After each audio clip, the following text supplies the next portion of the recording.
that I will achieve. Because I do the things I should, between my brethren kind and good. So I'll keep moving on, I won't stop now. I'll keep moving on, till I reach the top somehow.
Oh yes, my Straight Talk family.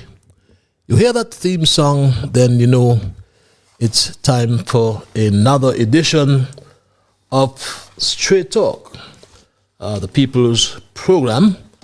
And time for me to bid you good night, St. Kitts and Nevis, and good night to the entire Caribbean.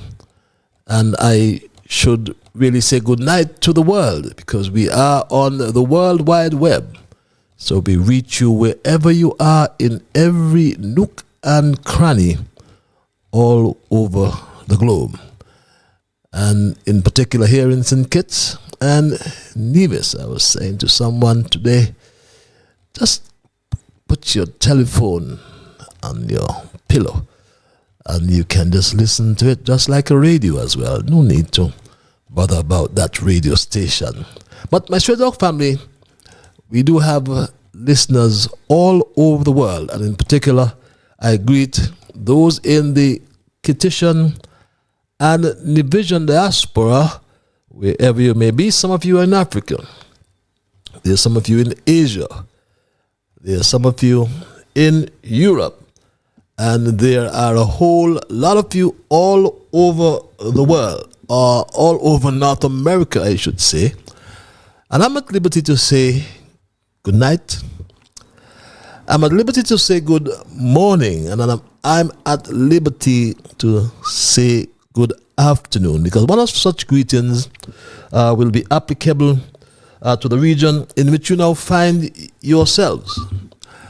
And I want to thank all who continue to share the link, because we do want you to get to get the message, I should say, all around you, wherever you are, especially those who are in the diaspora in particular, and those who are here, so we can get the true story of what's happening in our beloved country of St. Kitts and Nevis. And because you share the link, we do get first-timers each program. And for the first-timers, I do wish to inform you that Straight Talk is a public service program that facilitates and promotes free expression on all issues of national interest, be they legal, be they environmental, be they technological, social, economic, and or political issues. On Straight Talk, we do have a forum to express yourselves freely. Let us in the process try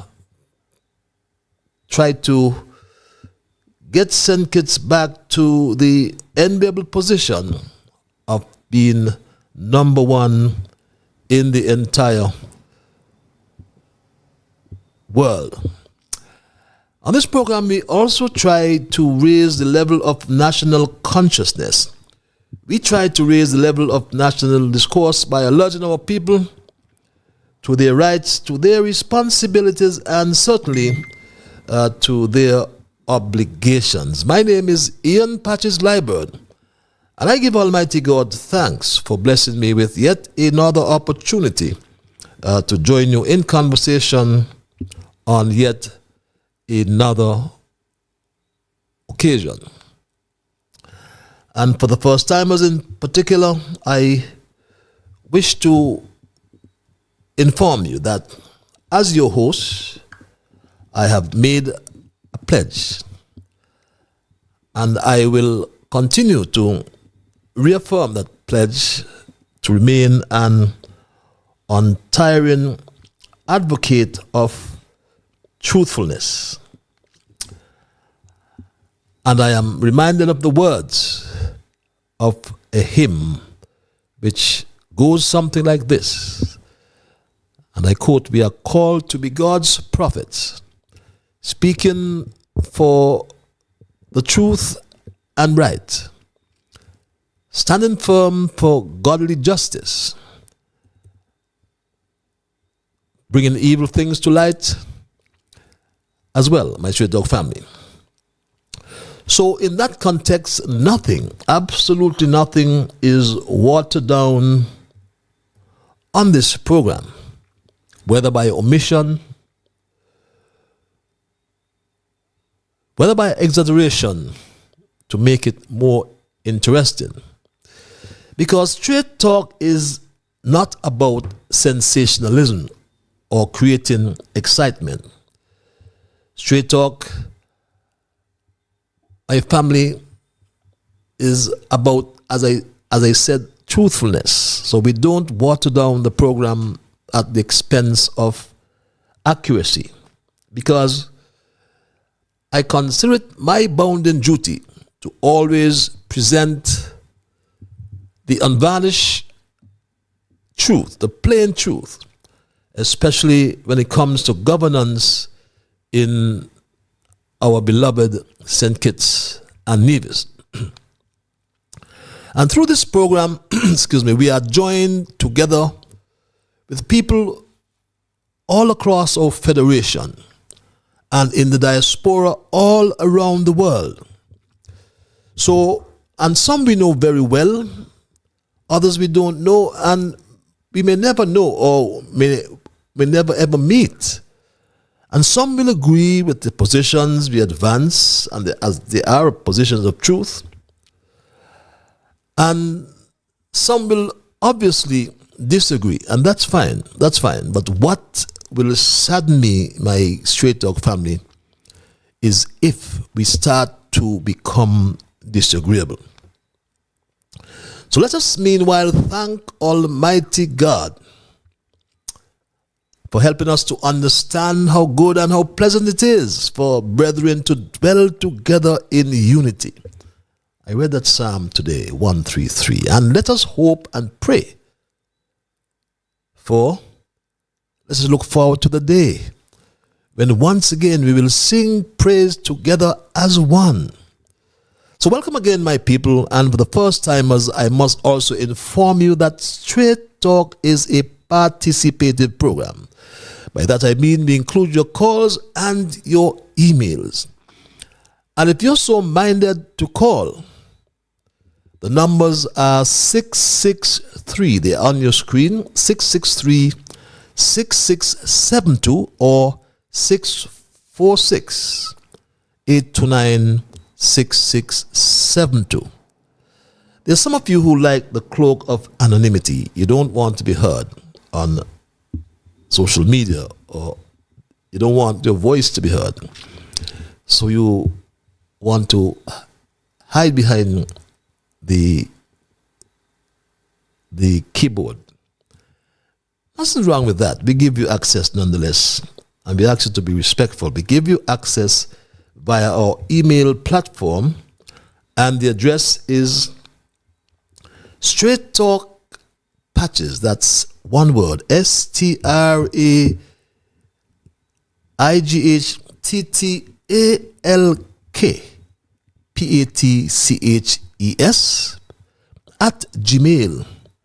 at gmail.com. My Straight Dog family. I want to welcome my junior brigade. I do have a lot of young ones. There's some who just don't want to be called. Their parents don't want their names called, but I know them. We meet each time. But young Dwayne, his mom and dad said that was all right. He perhaps may not hear me. Tristan, for sure, I am told he always reminds his mama that it's Thursday or Monday like today. Shamar Woods, Kevin Hanley, and of course, all the people over the world. And my special lady in St. Louis. I understand I almost called her name the last time around. Don't be afraid. I won't out you until you are live on the program. You'll be surprised when you meet her, my Straight Dog family. But hear this. Hear this, my Straight Dog family. We normally do our obituaries as well, and sadly, we learned of the passing. We learned of the passing of Andrew. Andrew, we call him, or I call him, Andrew the Red Cap. We refer to him as Andrew the Red Cap all his life. And I remember meeting him at the Robert Llewellyn Bradshaw International Airport. Most times when I traveled since in the early 90s, perhaps earlier. And Andrew will just grab my bags and provide that service. I was trying to find a word for portrait, but that service, whether I requested it or not. He then ventured into his own small business at College Street, where he found the love of his life with whom he lived for many years. She has recently gone to the great beyond, and no doubt they both will meet again in that pearly white city, as the song goes. Andrew was outspoken, or an outspoken young man who called straight talk from time to time over the years and asked some provocative questions or made his controversial remarks about life and our politics. We met on occasions and he would tell me about his struggles in life, but they are no more, I can say. And I'll remember Andrew Redcap Miller for a long time. And on behalf, your behalf and my own personal behalf, we extend condolences to his family that are left to mourn his loss, and may his soul rest in peace. Straight Talk also learned of the passing of John Benjamin, King's Counsel, originally of McKnight St. Kitts, which will live in England for many, many years, and latterly in Anguilla. Lawyer and senior magistrate, he was also a talk show host in Anguilla for some time, and sports enthusiast as well.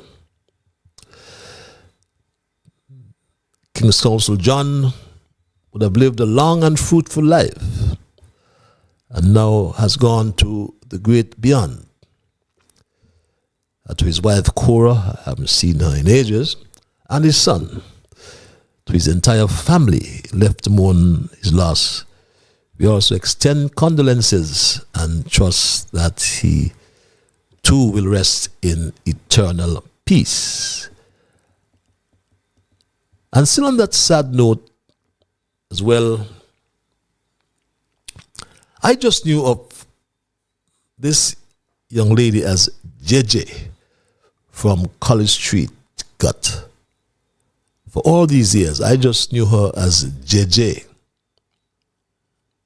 Even before she lost both legs in a tragic vehicular accident, I recall. But that never seemed to impede, that never seemed to prevent her mobility as she wheeled her chair wherever she wanted to go. Street Talk learned of her passing on Saturday and trust that she too, that her soul will rest in eternal peace. And we extend condolences to her family. And all those who have lost loved ones, there's some I may have missed. I don't get all of them at times. But my Straight Talk family, we trust that they will all rest in eternal peace. My family. My thesis tonight, though, is titled, and we always have a thesis each program. I've titled tonight's thesis as Insularity, Hindering Unity in St. Kitts-Nevis, which I will discuss momentarily, after which I will include your calls and your emails. But we normally examine our observations in review as well, which are an integral part of our program. And that's the time when we highlight the current issues and we do some reflection. We may then ask a few questions such as what was accomplished, how has it helped others, what has changed since, and what can be expected next. What new we have learned as a people. That's very important because it's all about a learning process, my Straight Dog family. And my first observation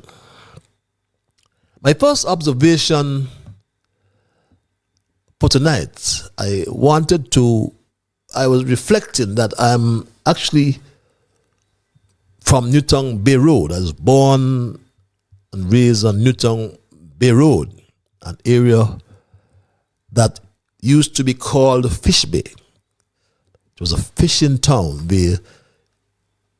before the construction of the cargo port there in Birdrock. You had fishing boats, pirogues, all the way on the Bay Sand, as we call it. So it was a fishing village. My grandfather, George Wesley Liburd, he rests in eternal peace, came over from Nevis and worked as the government shipwright for years until he died. He made boats as well. He made racing boats. He had his own fishing boats as well. So Newtown is an area where we all came to learn and know that whenever a fish stinks, as we say, it stinks from the head. I'm sure you've heard that before. Whenever a fish stinks, that fish always stinks from the head. And the labor fish stinks, I say, with corruption from the head. Right from the very head, this labor fish stinks with corruption.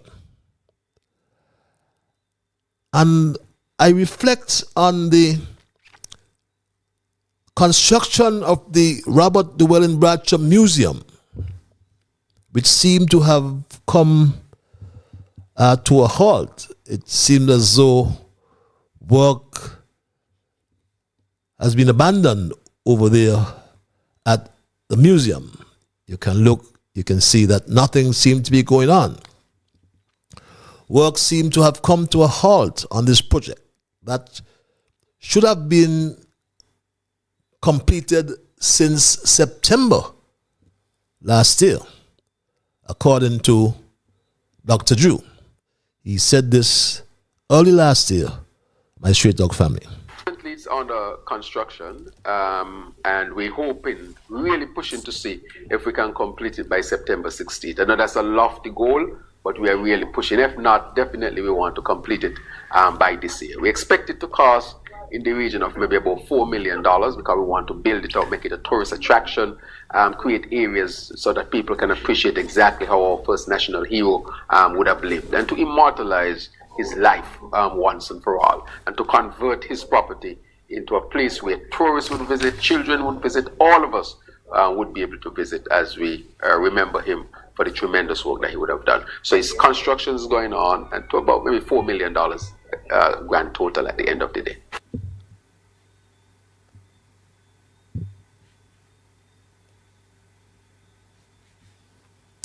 Yes, he said that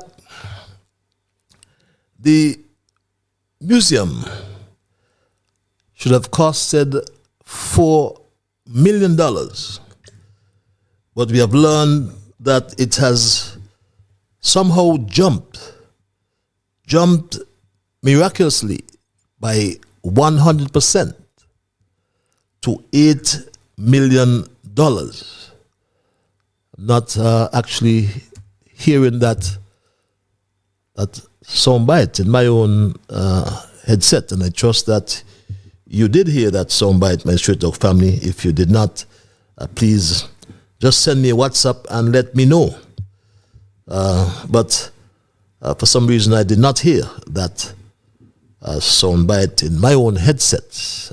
Juanito, if you listen, please let me know. But we also know that no procurement was done on this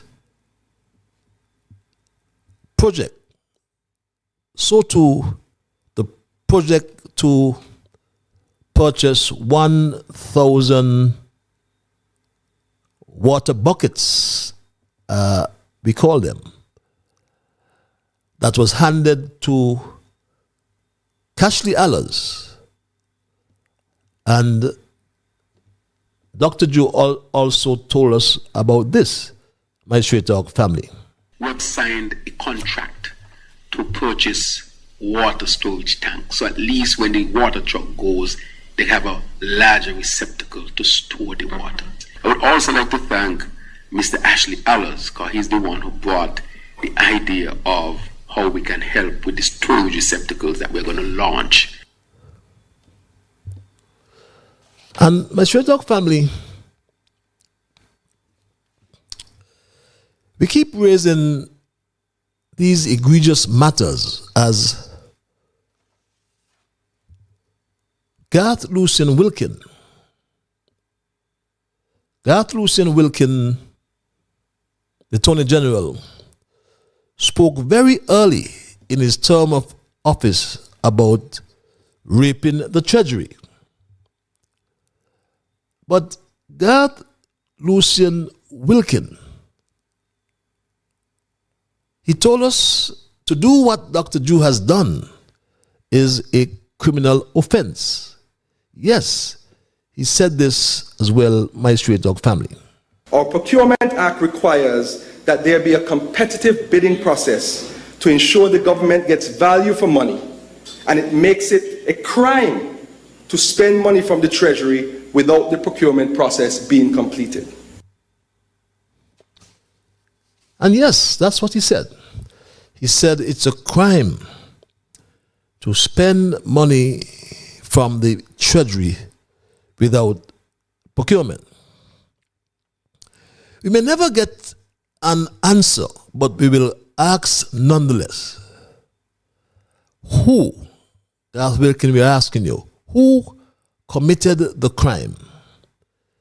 Cashley Allers or Terence Michael Drew, because there was no procurement.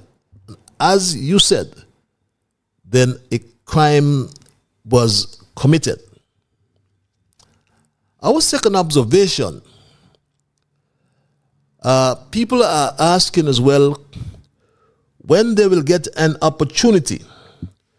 When will they get an opportunity, my Straight Dog family, to inspect the model homes that are being built by East Coast Housing Development Limited as per the secret $600 million contract between the National Housing Corporation and the said contractor, East Coast Housing Development. Recall as well that we were told by Garth Lucian Wilkin about the arrangement. As Attorney General Garth Lucian Wilkin also told the country this, my Straight Dog family. 2 model homes will be built that the contract contemplates. During the construction of those model homes, the local contractors will get to learn the modern technique, the special technique that is being used for these reinforced concrete slab homes.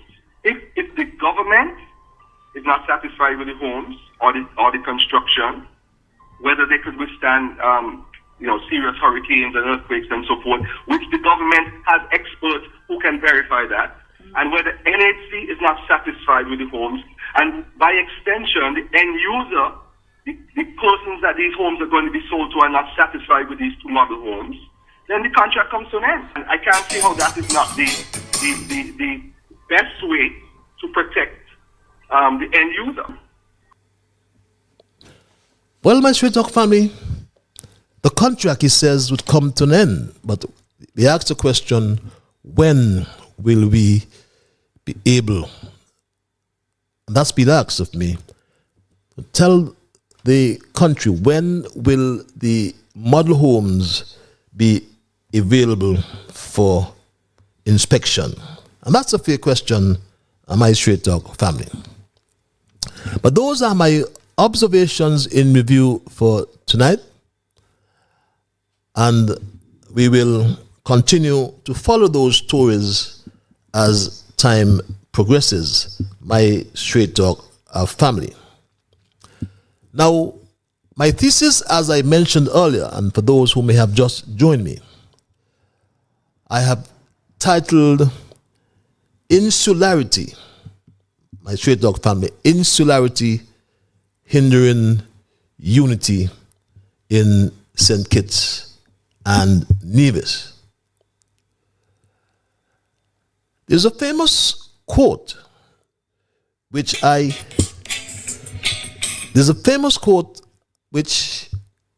is attributed. This quote is attributed to the American philosopher George Santayana, to wit, those who forget history are condemned to repeat it. Although the original version, my Straight Dog family,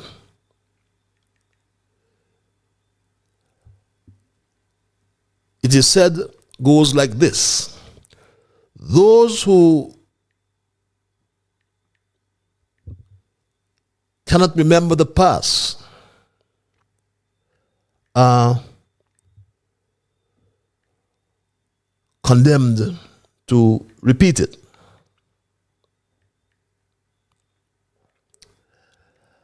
As stated in his work, The Life of Reason in Common Sense, that speaks to or of the role of rationality in moral philosophy and general ethics. According to the International Churchill Society, in a 1948 speech to the House of Commons, Winston Churchill paraphrased Santayana when he said, those that fail to learn from history are doomed to repeat it. The saying emphasizes the importance of learning from history to avoid repeating mistakes. Former Premier Joseph Walcott Parry had his own version of the quotation, and I somehow like this when he said this, my Straight Dog family. It is said that out of the darkest night comes a new morning, comes a new dawn, and the brightly shining sun. Those who do not know their history are doomed to relive it. And that's his version. But history nonetheless never repeats itself, as every single historical moment is distinct from those in the past. However, it is important that we all learn from our mistakes, else we would run the risk of repeating them.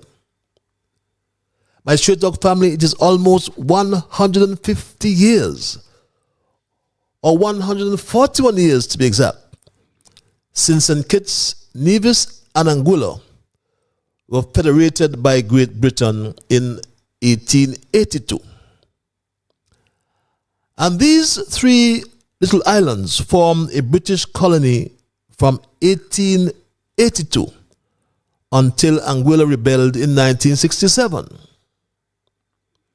Despite the achievement of sovereignty, the deep imprint of colonialism, it is believed, has militated against the development of Caribbean consciousness. Allegiances at their broadest were insular, and inter-island relations were fraught with tensions. For example, insularity lied at the root of the breakup of the West Indies Federation, and insular identity was even more directly responsible for the fragmentation of our associated state of St. Kitts, Nevis, and Anguilla. It was former Prime Minister of Barbados, Owen Arthur, who once opined that the Caribbean paid a tremendous price for what he called insular nationalism, in that upon being granted independence, as a people, we in the Caribbean became either Barbadians, Jamaicans, Trinidadians, Dominicans, or whatever else, my Straight Dog family. Here, in our little federation, we are either Nevisians or Kittitians. The leadership of Nevis, however, continues to express in so many different ways the quality of only being interested in their own island or political group, and have not been willing to give up, for example, this constitutional guarantee in Clause 113 that gives Nevis the right to secede from our so-called Federation of St. Kitts and Nevis.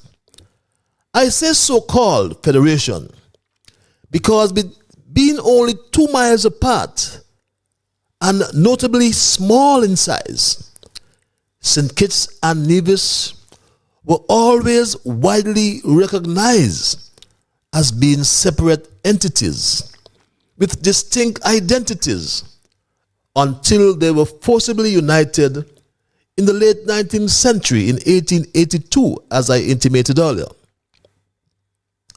With the current political disposition in this, the 21st century, in 2023, and being a permanent geographical condition, the economic consequences of insularity cannot be eliminated, and it can only be mitigated through certain policy interventions.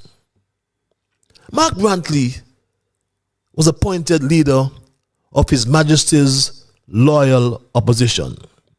Do you remember that, my Straight Dog family? Yes, he is the leader of His Majesty's loyal opposition, my Straight Dog family.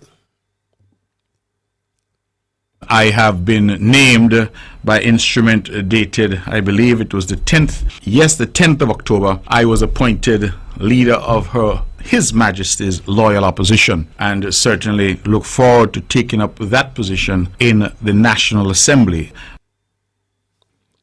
So yes, my Straight Dog family, look at the present situation in our parliament. Let's look at that. That comprises of 11 seats. Never in the history of our parliament have we seen a government with control over the majority of seats in the opposition. Or perhaps it is the opposition that is in control of the 6 seats on the government benches, and not the government in charge of 3 of the seats on the opposition benches. It reminds me of the famous calypso by Lord Cut, who sang only in St. Christopher. Only in St. Christopher we have an opposition leader in the St. Kitts-Nevis Parliament whose sole interest is in the island of Nevis. And he declared his intention very, very early, my Straight Dog family, when he said this. My intention is to fight as I've always fought for the people of Nevis, and to engage respectfully with whoever occupies the chair of Prime Minister in Bastille, to say to them that the people of Nevis deserve to be treated equally in this federation, deserve their fair share of the resources of the federation, and deserve the full fruits of their citizenship. I have said it, and I will continue to say it, that there are no second-class citizens here on the island of Nevis. But is that really so? Because many have asked, because of his narrow-mindedness, insularity, and lack of leadership that continue to haunt the people of St. Kitts and Nevis. Many have said and have pointed out his mistakes, my Straight Dog family. I think the first mistake that the CCM government made was to begin to point divisions in the direction of St. Kitts again. We fought for a government of our own because we said we had the capacity to develop our own country. The CCM made the mistake of talking about fair share and wanting money from St. Kitts, and St. Kitts was making all this money and Nevis was not getting anything. That was an old thing, 50s, 60s, 70s. What it did, it undermined the confidence of division. It caused divisions to lose that self-respect and to begin to reach out to St. Kitts for money again. And as a result, the Nevis Island administration became again second class. They did not look to the Nevis Island administration to develop the country for them. They were looking for their fair share from St. Kitts. And that was a terrible thing that the CCM government did. A terrible thing, my Straight Dog family. Under Mark Brantley, the Nevis Island administration is now reduced to a department of the federal government. Terence Michael Drew has assumed the role of Minister of Nevis Affairs. The federal government pays the monthly salary of the Premier and that of his ministers. The federal government pays the salary of civil servants of Nevis. Imagine a tiny island of 12 or 13,000 people with a civil service wage bill of $8 million per month, my Straight Dog family. I asked PS2, could you give me a sense of the salary, pension, and wages bill for the government of Nevis each month? And he sent it to me, $8,009,489.60. That's how much Nevis has to find each month to satisfy its public servants, and its pensioners. When you multiply that by 12, our wage bill alone is $96,113,875.20. Let's just round it off, and let's say $96 million a year. $96 million for civil service in Nevis, paid by the taxpayers of St. Kitts. For over 7 years, Mark Brantley got a double salary each month. One from the federal government and one from the Nevis Island administration. He still gets a double salary. But now, Mark Brantley wants to deny ordinary poor people in the civil service a double salary for just 1 month. My straight dog family. He wants to deny people their double salary. My own view on this double salary story is that it is a bad idea. It is unsustainable. This notion of every Christmas government taking up millions of dollars in the context of Nevis is about 10 million. So St. Kitts has to be at least 2.5 times that. So you're talking about $30 to $35 million every Christmas. For what? And I honestly say for what? Because a lot of people getting that money are not producing.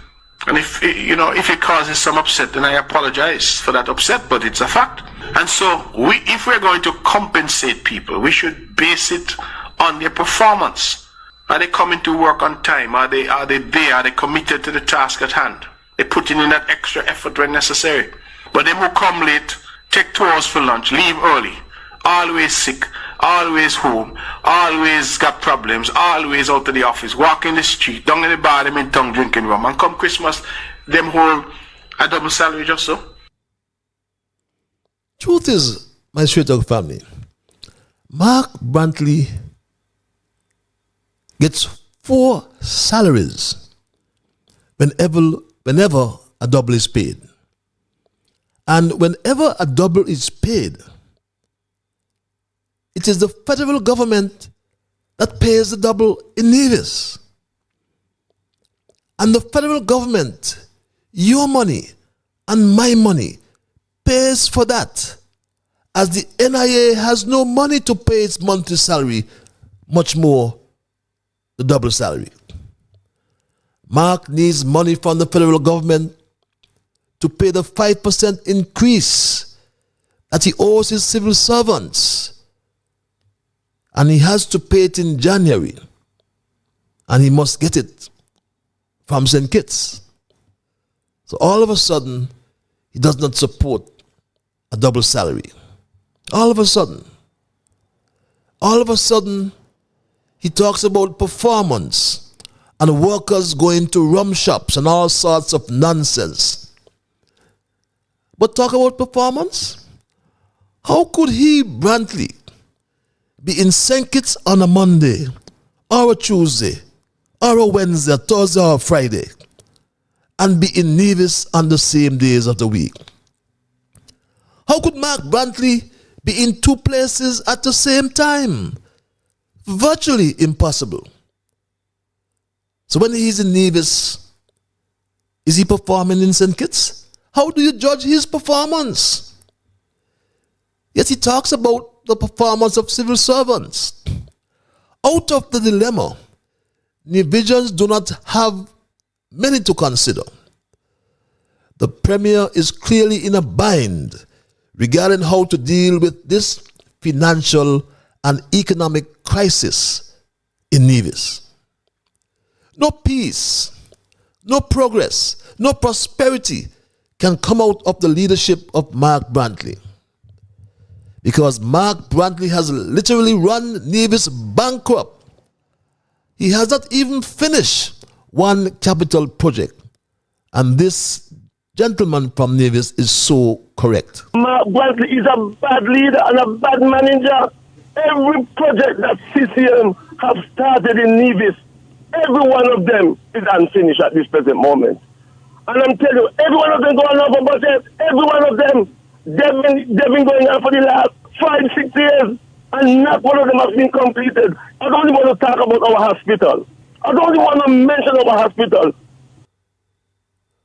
My Straight Talk family, Mark Brantley got millions from Timothy Harris. Millions. Over $500 million. He spoke about some of the millions he got. Unity took office in 2015. We got $6 million for Kitts-Nevis. $2.5 million for the upgrade of sporting facilities. The geothermal project, $7.7 million. Mondo track, $10 million. Airport runway, $2 million. Control tower, $1.5 million. Alexandra Hospital, $9 million. Equipment for the Long Point Port, $1 million. Purchase of a generator up here by Nevlec, $13.5 million. Our treasury, you remember it was brought down? We're going to rebuild it, $6.5 million. Water project, $2.5 million. My Straight Talk family, over 6 years ago, Mark Brantley received millions of dollars for a water project in Nevis. 6 years later, he came to the public and said that he paid bid to find the water. And now 6 years after, $2 million have disappeared. As to date, no water has been found, my Straight Talk family. Not a single drop of water. As I indicated publicly before, we had made a commitment to have an additional 3 wells done at a global cost of 10 million EC dollars back in 2017. In fact, it was in August of 2017 that we paid to a company called Bead just over 2 million EC dollars as a down payment. Bead has never come to do the work for the government. And so we don't have our $2 million and we don't have any wells. We have decided to take legal action against Bead that is ongoing. So it has not been for want of trying in relation to water. Well, we will wait and see. Because if Mark Brantley cannot deliver a $2 million water project, how will he deliver a $400 million geothermal project? Securing financing for this project has always been dependent upon the best-in-class project development and access to high-quality resource data. The bankability of this geothermal project in Nevis depends, therefore, on the positive evaluation of 4 criteria: technical expertise, economic viability, creditworthiness, and legal compliance. There are bankability issues related to our own geothermal development. There's also a plethora of legacy issues as well. The Caribbean Development Bank financing model includes a public-private partnership between the local government and private developers. Who are these private developers, Dr. Jew and Mark Brantley? Who are they? Dr. Jew has now gone on the road that leads to COP28 in the United Arab Emirates in Dubai, which has been described as a milestone moment when the world will take stock of its progress on the Paris Agreement. But when will St. Kitts-Nevis take stock of the content of this letter of comfort that was hastily dispatched by Dr. Jew to the CDB? Also, the resolution that was hurriedly tabled in the National Assembly last week, Monday, November the 20th. As if we can be easily fooled. No, we cannot, because as an intelligent people, we have taken stock of the content of the IMF Article 4 report of 2023. And I shared it with you, my Straight Talk family, and I need to share it with you again. I shared it with you before. Let me share it with you one more time, my Straight Talk family. That Article 4 assessment of geothermal in St. Kitts and Nevis is something I trust we would really take some time out to look for it. Take some time out, my Straight Dog family, and try to find it and read it for yourselves. Read it, my Straight Dog family, and you will glean from that report. And if you take that time, you will glean from the report the issues that was raised, my Straight Dog family. You will glean from the report, as I said before, that the estimated cost of the phase on this phase is $150 million US dollars, or $435 million, my Straight Dog family. And it gives the breakdown, which includes $30 million US dollars. That's $80 million for drilling. $60 million. $60 million. Get the figures, my Straight Dog family. Over $162 million for the plant. And to transmit the energy, to move the energy or electricity from point A to point B, some $50 million, $135 million, my Straight Dog family. But more alarming is the concurrence or the agreement with the Duke cabinet and the IMF directors as stated in the report. Remember what happened last year, my Straight Dog family? Do you recall? Remember the young senator reported about some advice they got from the IMF when they went and have deprived, I should say, poor people of their monies. Remember she said this? The advice we have gotten, particularly from IMF reports, is that we actually need to streamline our social services. Thinking is not about expanding social services so that we just increase our social assistance budget. And so we understand, of course, that people need assistance immediately, and we really try to service people who are most vulnerable. We also want to be able to apply conditions so that when we ask questions like, how are you using the PAP money? We're not trying to be invasive.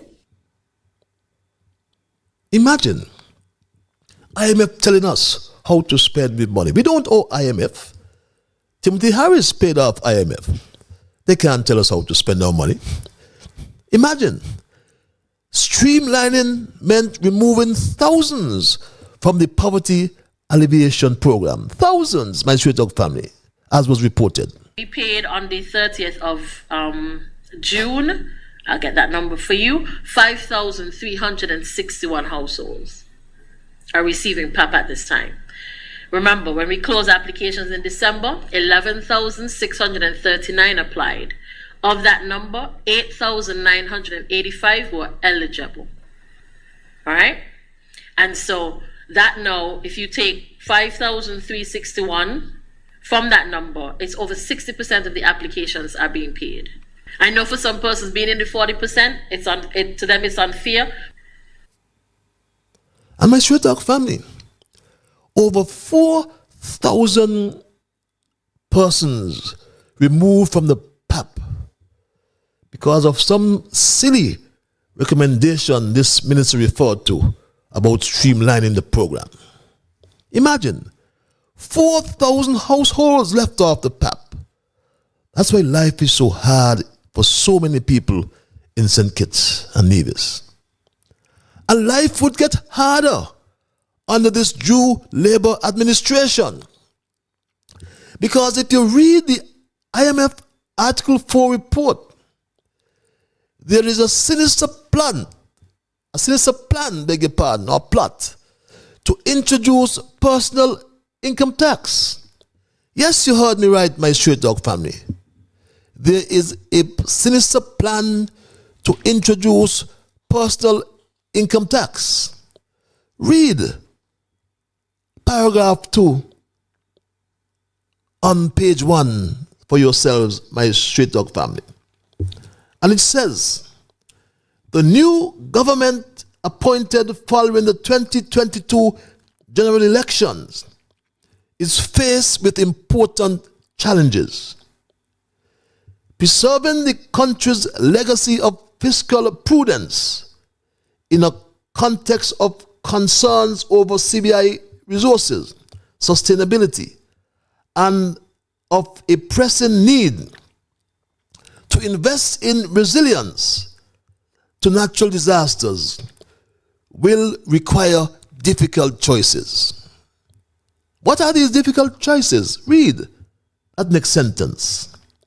An adequate prioritizing and sequencing of policies will be essential. And addressing concerns related to the systemic bank should be a priority, my straight dog family. But hear this. Skip to page 2 with me and read paragraph 2 on page 2.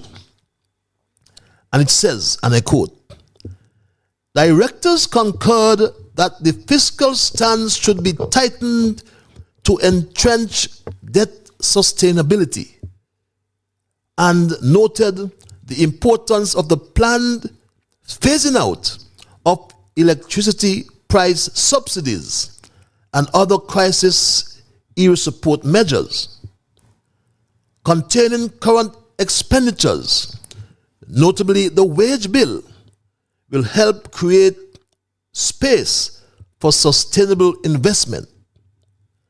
Directors call for reducing dependence on CBI revenue, which would require an overhaul of the taxation framework, including reducing tax expenditure, streamlining VAT, reforming property taxes.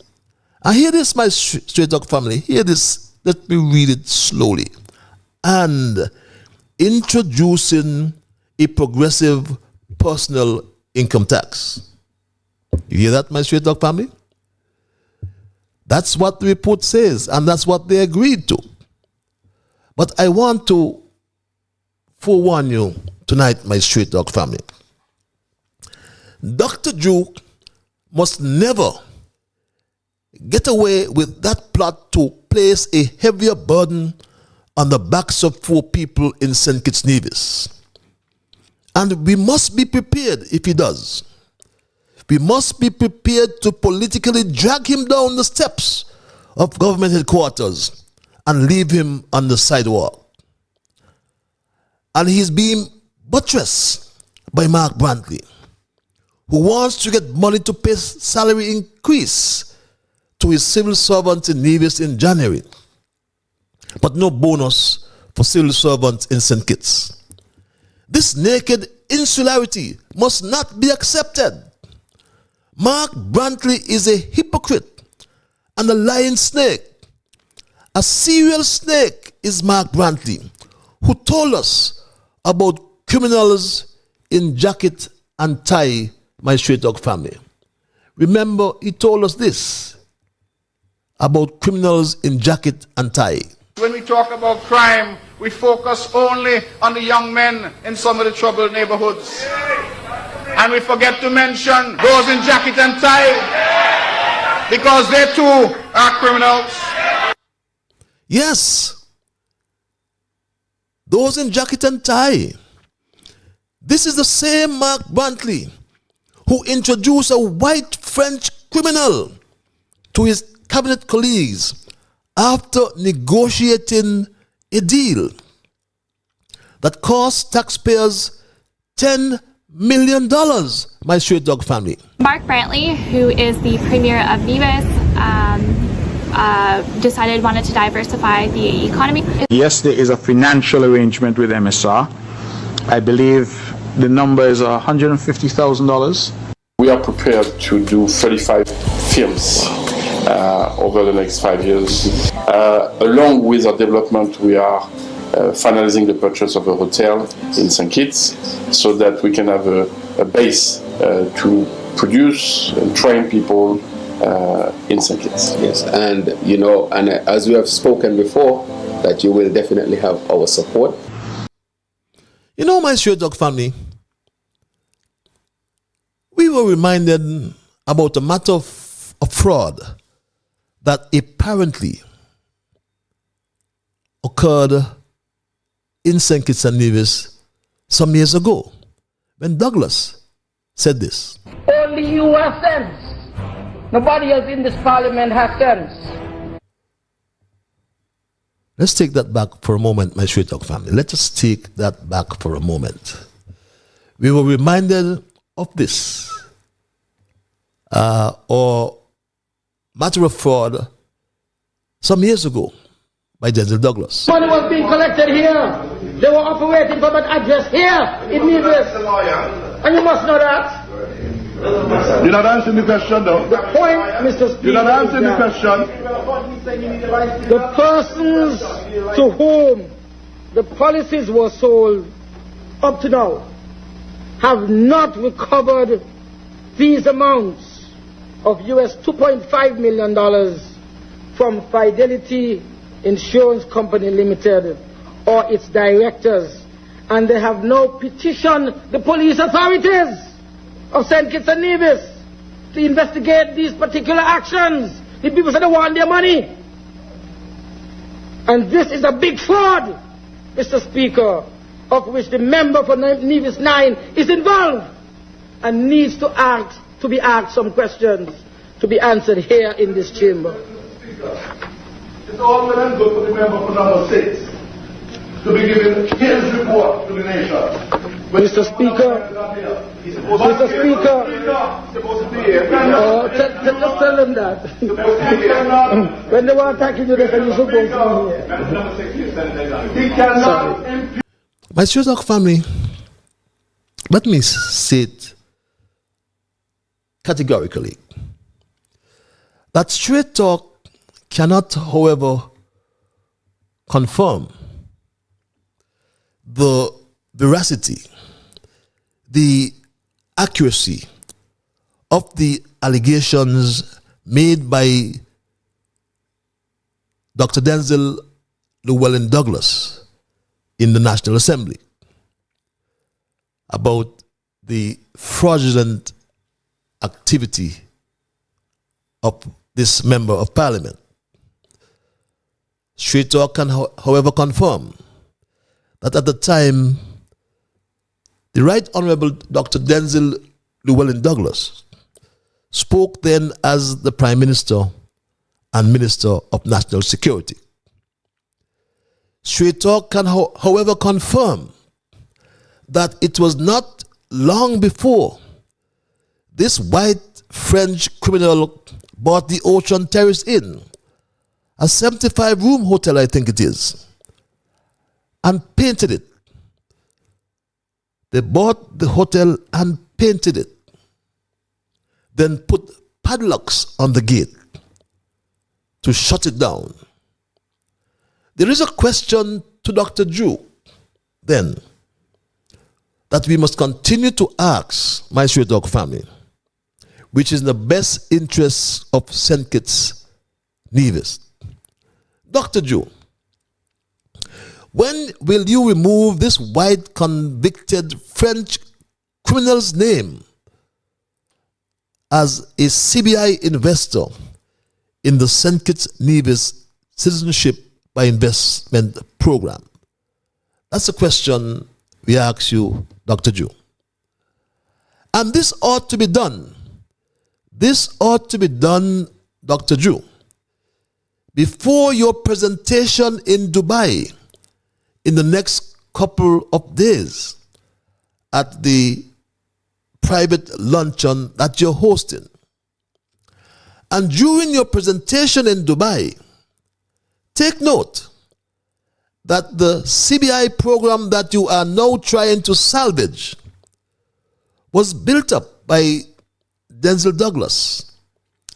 And latterly, Timothy Harris raised record annual revenue of over $700 million in recent years, which was put into the economy of St. Kitts and Nevis. Dr. Drew mashed up the CBI program with some absurd, hasty changes that gave no time. And we understand that change is unavoidable. We understand that. But how can it come overnight? In the past, for example, and in any business, time is always given for adjustments. They call them grace periods. Some give 30 days, some give 60 days, some give 90 days. But you gave no time to the international marketing agents, the IMAs, and the service providers. You gave them no time to adjust. An IMA, for example, will take a deposit or took a deposit today on the $125,000 payable then under the Sustainable Growth Fund. And the following day is told of an increase to $250,000 under the same fund, and 100% increase that was legislated overnight. How can laws be passed retroactively, mandating that service providers who submitted files before January 2023 needed to reapply? Persons who had applications approved had to reapply. IMAs were embarrassed, and subsequently all credibility in the St. Kitts-Nevis CBI was lost.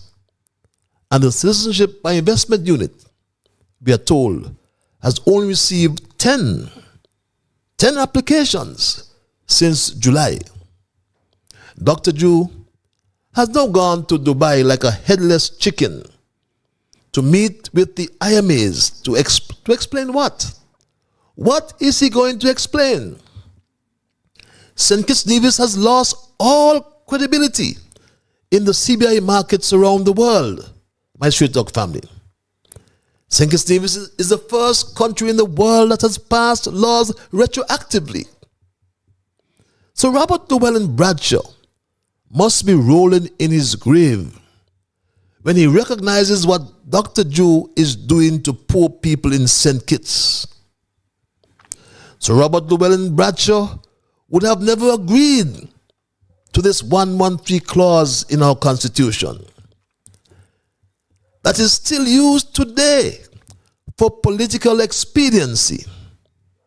Ironically, Sir Robert Llewellyn Bradshaw preached unity. Yes, he did, my Straight Talk family. Mr. Bradshaw, as he then was, he suffered in his body, in his reputation, because there were people in St. Kitts, in the Caribbean, and much wider afield, who set out to vilify Mr. Bradshaw. He suffered. Nevertheless, he put the experience of 1967 behind him, and he spent a lot of time trying to bring about some kind of unity, particularly among the people who are living in St. Kitts, not to mention the wider unity of St. Kitts, Nevis, and Anguilla. My Straight Talk family, Sir Simeon Daniel is also rolling in his grave as well, when he too recognizes the damage being done by Mark Brantley to the peace, progress, and prosperity he yearned for his people in Nevis.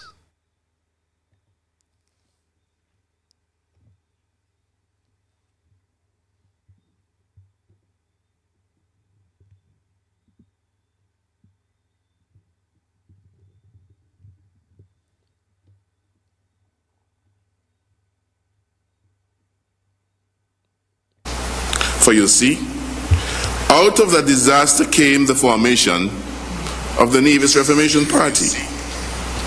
That party of peace, progress and prosperity, and its first leader was Dr. Simeon Daniel. Historians say, if there were no Second World War, there would have been no Winston Churchill.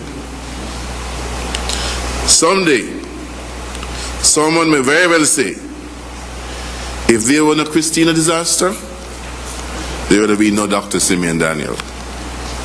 For you see, out of that disaster came the formation of the Nevis Reformation Party.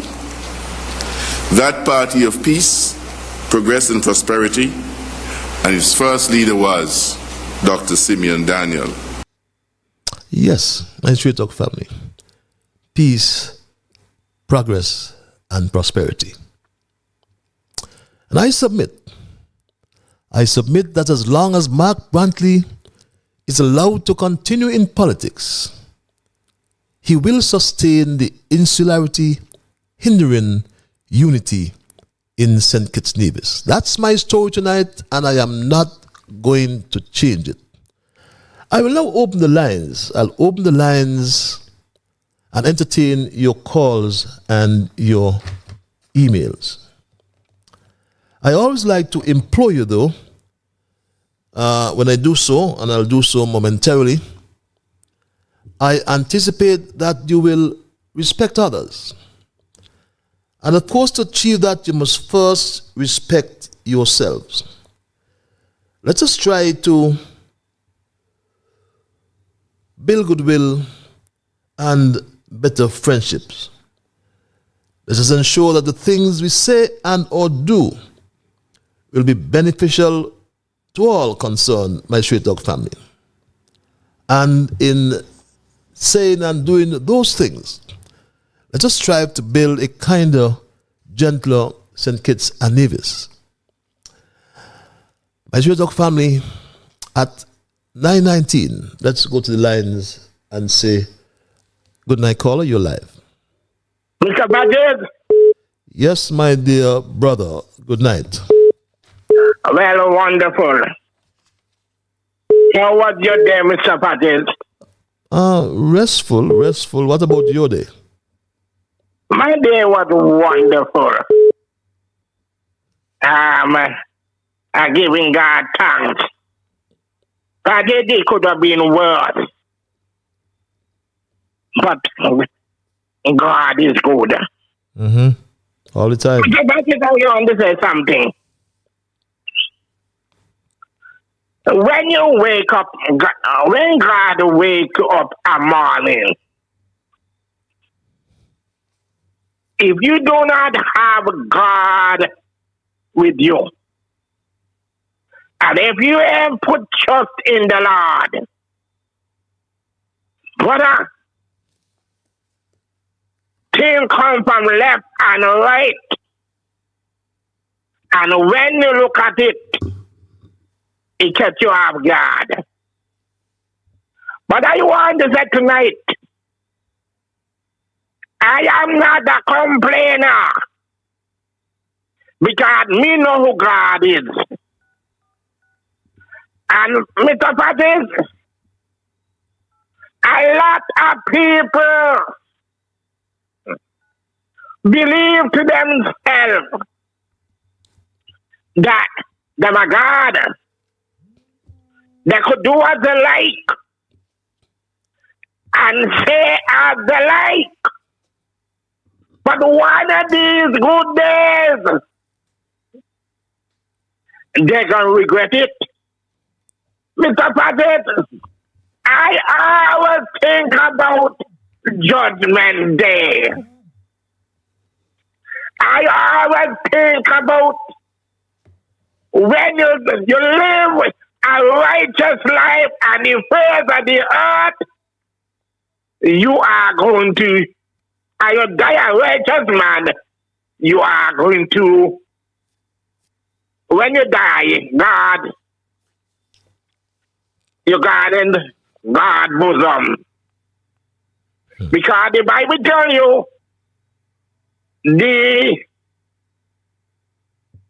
you're supposed to be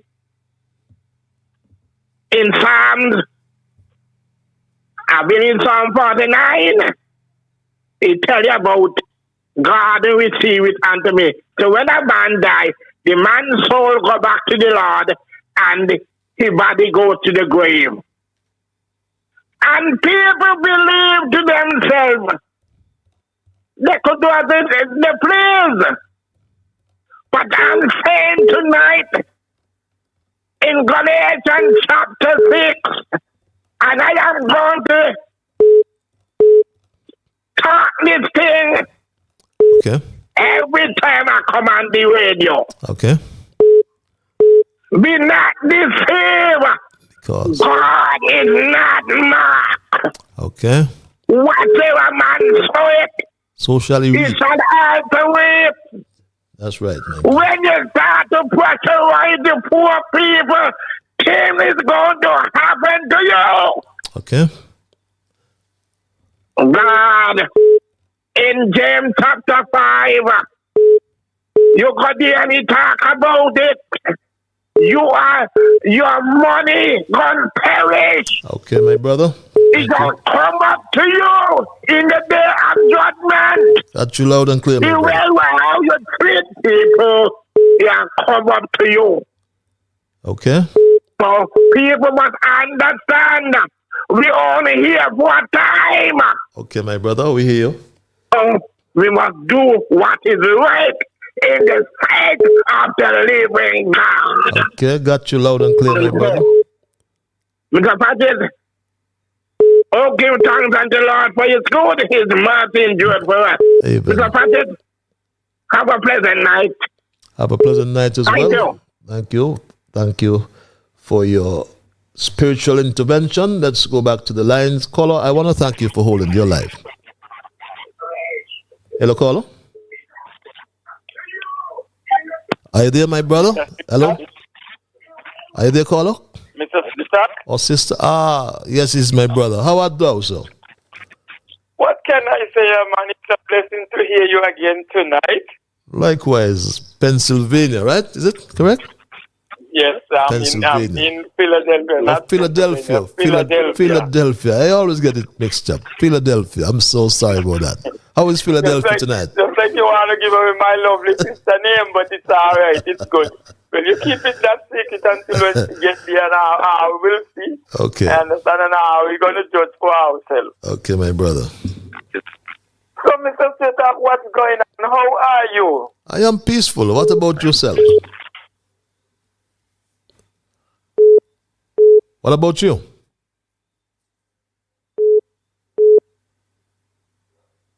Are you there?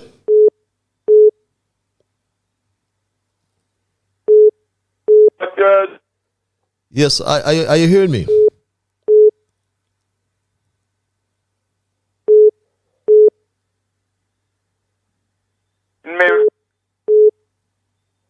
Good night, Dennis.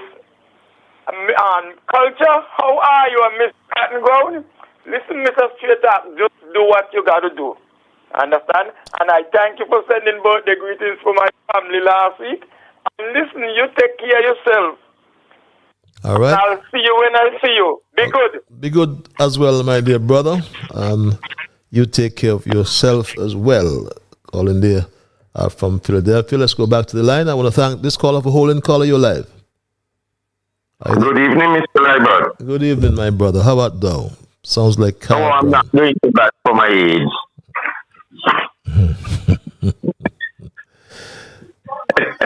Age is wisdom. Age is wisdom, my brother. Don't worry. That's right. That's right. Mr. Liburd,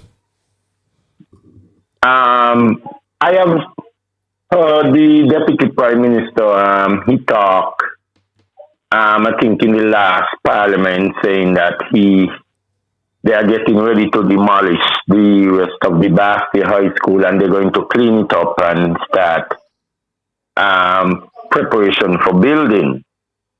But my question is, because I received some information that two well-known, very big contractors bid on the Bastia High School.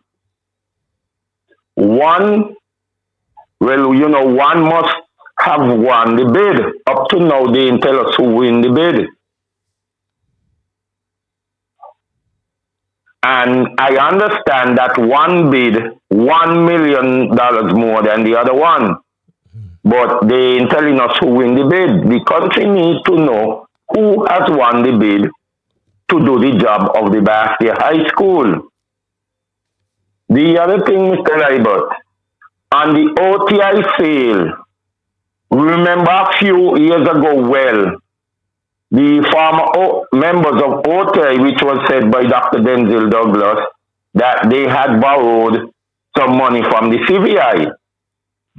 The question is, since the sale of the OTI, has they paid back the money in full? That is the country's money.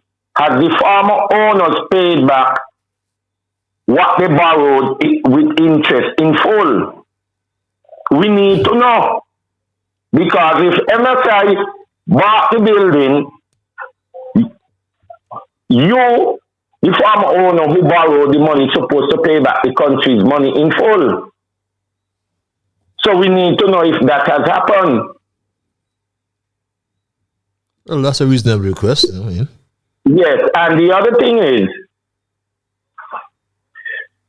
I have gotten some information that right now, well, we all hear it and see it, that people from Russia, people from Belarus, people from Ukraine has a petition online and even has put it in a news media that they're still awaiting the return of the money after they would have gotten certificates saying that they was approved for Kitts-Nevis CVI approval. And they're still awaiting the monies. What the news media had asked Mr. Michael Martin, and he gave them a story that saying they are working to pay back the people's money. So the question is, when are they going to give back these people? Because they had already had approval for Kitts-Nevis. The war, and so there are a number of countries that they think, and we want to know if the people are going to get back their money, and if this is so. The other thing, last thing, we're still awaiting confirmation and answers. What was the reason why our UN ambassador was recalled? Leave your message for 6. People seem to forget that we need to know why she was recalled home. And then only to be told by Dr. Ju she's on vacation. What nonsense is that? You can't be recalled home and then on vacation. There was a reason that you were recalled home, and the reason could not have been good that you was recalled home. Okay. And then only to be told you put on vacation. We need to know why she was recalled home. We know vacation is due to everybody. But what was the reason why the UN ambassador was recalled home? Dr. Joe also told us that there was someone else that were in training and who were put in place of the official UN ambassador. And then later we told that she's on vacation, where we want to know her vacation is over and has she gone back to her job gone. Thank you very much, my Straight Dog family. I thought, though, that there was a release saying that she's no longer accredited to the UN, but I'll see if I find that information. So I'm not certain where you are getting your information. It's 28 minutes before the 10 o'clock hour. Oh, how the time flies. Let's go back to the line. Caller, you're live. Hello, caller. Yeah. Hello, caller. Hello. Good night, Patches. Good night, my dear brother. How you doing? Good? I am peaceful. What about yourself? Oh, well, you peaceful. Me peace half. I saw my sister the other day, and she told me you were doing wonderful. Yeah, she tell me so wonderful. I was doing powerful, not wonderful. Good night, brother. Good night, brother. Straight talk. And Mr. Cotton Gong, brother, we know the slang from in St. Thomas. Slide wine by Brownie. Yeah, Patches, now let me start it. Time is short. You hear so? I ain't gonna deal much with this snake tonight, so long, because time short. But Matthew chapter 7 and verse 5 say, that is my roadmap. You know what he said? Thou hypocrite, first take the long beam out of your eye. Then you will see clearly to take the mote out of your brother's eye. Yep. Well, he got a man here, is earthly Jesus. He's Mr. Perfect. Everything now he sees wrong. And a lot of them were wrong when he was in the government. I want to know when the government now going to find out when the taxpayers' money that gone to Barbados to build the golf course down La Valley, when the taxpayers' money going to be accounted for. Because earthly Jesus is criticizing farmer administration and that kind of thing, and saying, but when something was going on, I don't remember his word, but then people were busy heading to the bank with money from the CBI. And that earthly Jesus is criticizing all kind of things, Patches, all kind of things, but they ain't calling a name. And then I'm talking about down there. But let me say this here now, Patches. With this crime thing was happening, we see how the crime people, the vagabonds, them are killing people. When a vagabond sees his target that they want to kill, it doesn't matter where the target is. Once they see them, they're going to let go. Look at what happened when a judge gives a decision. That decision only supposed to be changed if the culprit has appealed. If they do not appeal, they stay in 1840 till the time is up. You remember the judge gave a criminal decision in jail for shooting people. And that criminal was killed one Sunday when he come out of a church service right outside the church. The perpetrators went and they gunned him down right there in front of the church. If they could do that right in front of a church, what would have happened over at the Marriott when Dr. Douglas had his gala, his New Year's gala, for $150 a ticket, and law-abiding, decent citizens went over there, and that minister take out that bandit out of prison and carry that bandit over there, mixing up between decent people. If those culprits had known he was in there, only God knows what would have happened over that hotel. Okay. So when they're criticizing people, let them clean up that first and then criticize. That's it. Thank you for your time, because we know time is short, but I hope we get more time Thursday. Everybody, good night. Thank you for your intervention as well. Patches, that snake is so conniving that he has captured the attention of some gullible persons like the three groundless crew as they absorb and repeat some of the malicious utterances made by the snake. The snake said T-Immunity was composed of two cabinets, one on the inside and the other outside, which he was part of, giving his false impression that he had no knowledge of the CBI, no knowledge of PAP, no knowledge of the peace programs, etc., etc. What hurts me most is to hear these groundless, educated idiots saying, remember, Brantley said he did not know what Harris was doing with these programs. So they believe Brantley and his nonsensical lies because they themselves have a perennial hatred against Harris, reads this email. And this email reads as well, my Straight Dog family. It's now 23 minutes before the 10 o'clock hour. Yes, I'll give you a few more minutes because we did lose some time. I must say kudos to the opposition parties in St. Kitts, PAM and PLP, for waking up the Prime Minister out of his slumber and forcing him to issue a statement on the horrific crime situation.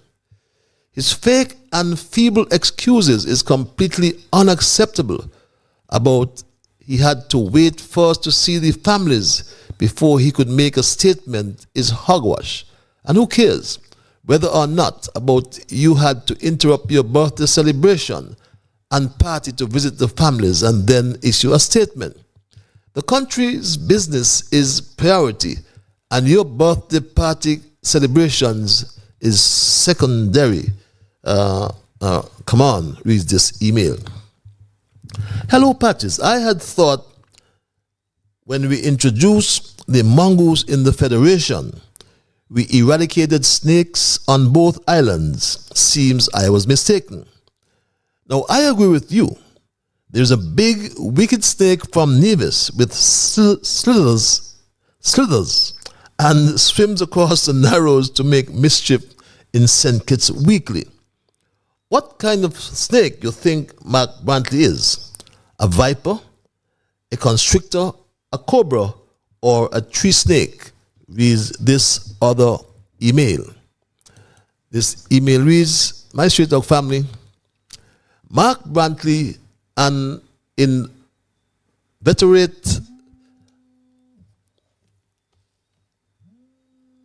liar, changes so many stories so many times. That is a waste of time for anyone to absorb the things he says. Let's go back to the lines. Caller, you are live. Hi, Patches. Good night. Good night, my dear. How are you? I am peaceful. Yourself? I'm good too. No, I cannot understand Mark. Mark was in a government for 7 years, and all of a sudden he don't know what was going on in the government. He come out and say, oh, he talking now. Well, he couldn't talk before, now he talking then. Now he's telling them that, oh, I don't know nothing about it. Oh, the cabinet, he had two cabinet, one he was on the outside of the cabinet. So what purpose were you there for? What purpose you serve for the 7 years? Nevis people need to get rid of him. True. Because if you're in a government for 7 years and you don't know, all of a sudden you don't ask, you don't know what's going on. Eh? So what purpose were you there? Huh? So what purpose? Yeah, they need to get rid of him. Eh? He was talking about fair share for Nevis. Fair share for Nevis. No more fair share. He against the double salary now. And a son he against the double salary because he don't have no money to pay the people. He don't have no money to pay the people them. So that's why he against the double salary. He know all what the who fit for the double salary. How come he don't know and he didn't done before? How come now he don't know who fit for the double salary and he didn't know before and he was a part of a government? Eh? You know, they have to wake up. Yes. Yes. Stop let Mark put cloud over Nevis people eye. Eh? That's why you campaign pan fair share for Nevis. Nevis need a fair share. What happened now? Insularity. Huh? Yeah. What happened to the fair share? Huh? If he had got the fair share, he'll able to give them double salary. Eh? And a sudden now he know who fit double salary, then lazy, they in a rum shop. Since you know they in a rum shop, you should get rid of them too. Oh my God. Anyway, Patches, you have a good night, yeah? Thank you for your input. Okay then, bye-bye. Yes, all of a sudden, like you said. And you know, someone raised the issue as well about the oath of secrecy that we all take when we go to the cabinet. But we'll get back to that some other time, my Street Talk family. But let's go back to the lines. Caller, you're live. Hello, caller. Hot tap in the name of our great African ancestors, especially Queen Nzinga and King Garvey. Greetings, my beloved brother. How is everything? Peaceful, my brother. What about yourself? All is well? Things are well. Yes, man. Yes, all is well, brother. My youngest son and youngest child has got married. What? November 11th, you know? Okay. Yeah, man. So, very intelligent and gorgeous young lady. The mother of his two children. They have two beautiful children. So, all is well. Okay, so beloved, all is well, man. And yes, brother, but I don't like, man. Every time I listen, it's something wrong in the federal, in Liamiga and Owali, beloved brother. You have to tell me, Mark is a brother. I had a lot of respect for it one time. I was even saying, you know, I really prefer him to be the prime minister. But a lot of people used to tell me in private, I don't call nobody name. I won't call nobody name. Not now, not never. You know, brother, now, boy, you don't know him, you know. I say, give the brother a chance, man. He said, brother, you're going to find out. I said, all right, let's see. Brother, and I was so wrong. I can't believe the thing that I am hearing coming out of my mouth. Beloved, he have betrayed the trust. Everyone. A lot of people. And when you're going to come and say, want to divide Africans in a while, and Africans in Liamiga, brother, I am totally against that. Because my father was born in Nevis and came to St. Kitts as a baby. My maternal grandparents, his mother, my paternal grandparents, born in Nevis, that side of my family, born in Nevis, beloved. And even if that wasn't the case, we all are African people. And, brother, it's just unity. But I am not united with no damn betrayers in the African race and those betrayers who have no respect for financially poor African people. No, the boy from Monkey Hill, Jew, and Mark, they come from financially poor families, and not because they've got on this European design clothing, they believe they have arrived. No.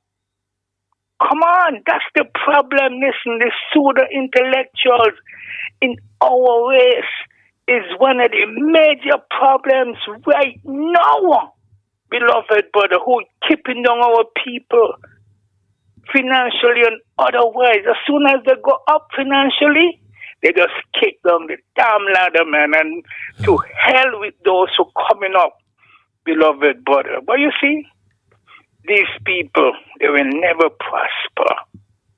They will never prosper. It will always be a curse on them. And even when they're gone and they have children and grandchildren, the curse is going to go on, beloved brother. It's a damn shame and a disgrace, man, to see every time these people come from financial reporting, instead of helping those at the financial bottom, they kick down the ladder and they don't want nobody else to come. They just want people to be always be begging them. Oh, boss, give me a $50, give me a $100. When election time come, they dish out all kind of briberies and all kind of things. No, people of Liamiga and Owari, stand up against these damn tyrants. Okay. Stand up, beloved. Brother, thanks again for the great work. And I know you're a warrior, and you're not going to let us down, brother. You're not going to let us down. And let me say to the young people, stand up for your right. And anywhere you find tyranny, especially when it comes to people who look like you, just get rid of them politically. Brother, thanks again for hearing me. Keep up the great works. Pan-Africanism my purse. One love, my beloved brother. One love, my brother. Continue to celebrate as well. Thank you. Brantley outsmarted Sean and Pam and attempted to do the same to Harris. But there is no way he could have succeeded with Harris. When Harris hatched his diabolical, devilish plan to unseat him and take over the prime ministership, Harris, acting on his latest intelligence report and coupled with the acumen he had before, he never hesitated but kicked him out of government headquarters and fired him instantly. This strategic action by Harris caught Brantley off guard. It was the biggest shock he had ever received in his political life, which was a colossal disgrace and embarrassment to him that he will never get over. And that is the primary reason why he hates Timothy Harris so. Surely Harris showed him the difference between a man and a little childish boy from Hanley's Path or Brownhill reads that email. Let's go back to the lines. Caller, you are live. Hello, yes, caller. Patches, man. How you doing, Mr. Liburd? I am peaceful, my brother. And how are you doing? Yeah, pretty good, man. Nice to hear from some of those guys tonight, man. Yes, I mean. Yeah, man. Nabu came out the hole finally, man. Yeah, and culture, pick up yourself, man. Let the authorities in St. Kitts-Nevis so we keep slide whining around them questions and them answers that the people so need there. But anyway, man, Insularity, man. That's mashing up St. Kitts-Nevis, man. Believe it or not. True. Ignorance, you know what I'm saying? If it ain't my idea, I don't believe in it. You know what I'm saying? But the status quo, the class status, and the insularity just keep mashing up the Federation. St. Kitts-Nevis right now find themselves in a bad position. They're deadlocked across the Narrows. Somebody got to break that chain, that deadlock chain. Somebody got to break that deadbolt off that door. All right? Yes, sir. Nice and easy and simple, man. Insularity is mashing up the Federation right about now. Yep. Yeah, put that meaning out, man. Thank you for bringing that word out for me tonight. I could say I learned a new word tonight. Ignorance. If it ain't my idea, I don't believe in it. I don't respect another man's culture but my own. Mm-hmm. My ideas is the only ideas that can fly. What happened to the other people's ideas and experiences and such? But Patches, man, keep up the good work, man. Keep bringing the information, man. I'm proud of you tonight, man. All right? Thanks, my brother. I'm humble. So you have a good... So you have a good night. Yeah, you have a good night, man. I'll come back with some punches next time.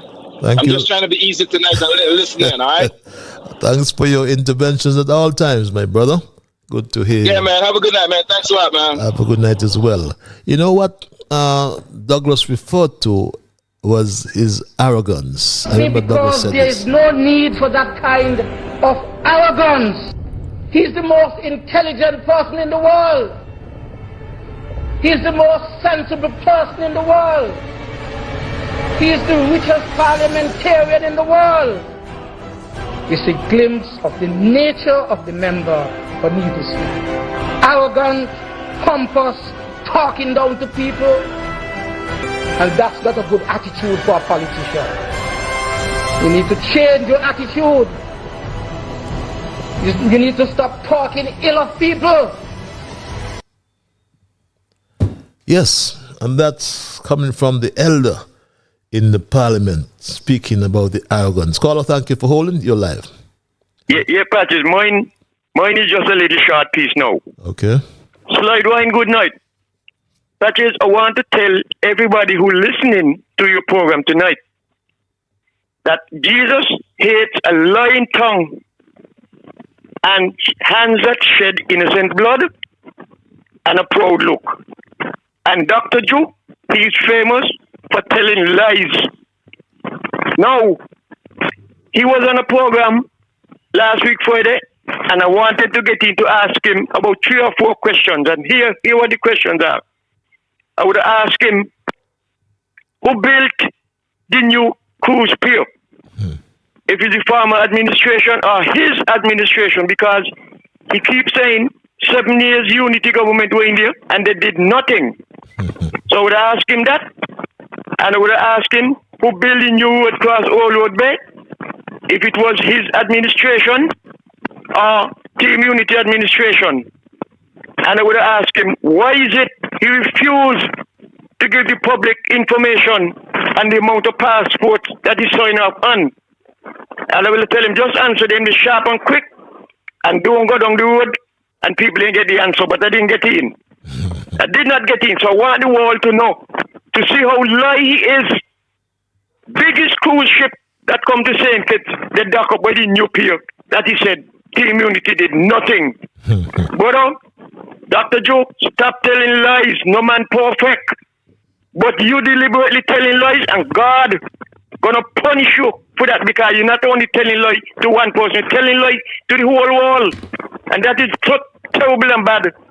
And you better stop it. Patches, I got more to say, but leave the snake for next week. Okay. Leave him, because I got a lot of mongoose. Make a lot of trap, and I got a lot of mongoose for him. He's too loyal, wicked, and dangerous. Okay. I was one of his ardent calls every Wednesday night. And when I find out that he deceived me, I tell him, no man, I deceiving you, and I done with you. You are no good. You're political backstabber. Thank you, Patches. Have a good night. Watch your back. Have a good night as well, my brother. Patches, I have a question for Pit Viper Snake from Nevis. Mark Brantley reads this email. The question: the double salary for Nevisian public servants is not part of the fair share from St. Kitts he was calling for and campaigning on? Reads this email. Miss Michelin of Morning Tea, Win FM, I really love and appreciate your frank, candid discussions this morning in respect of the double salary and Mark Brantley.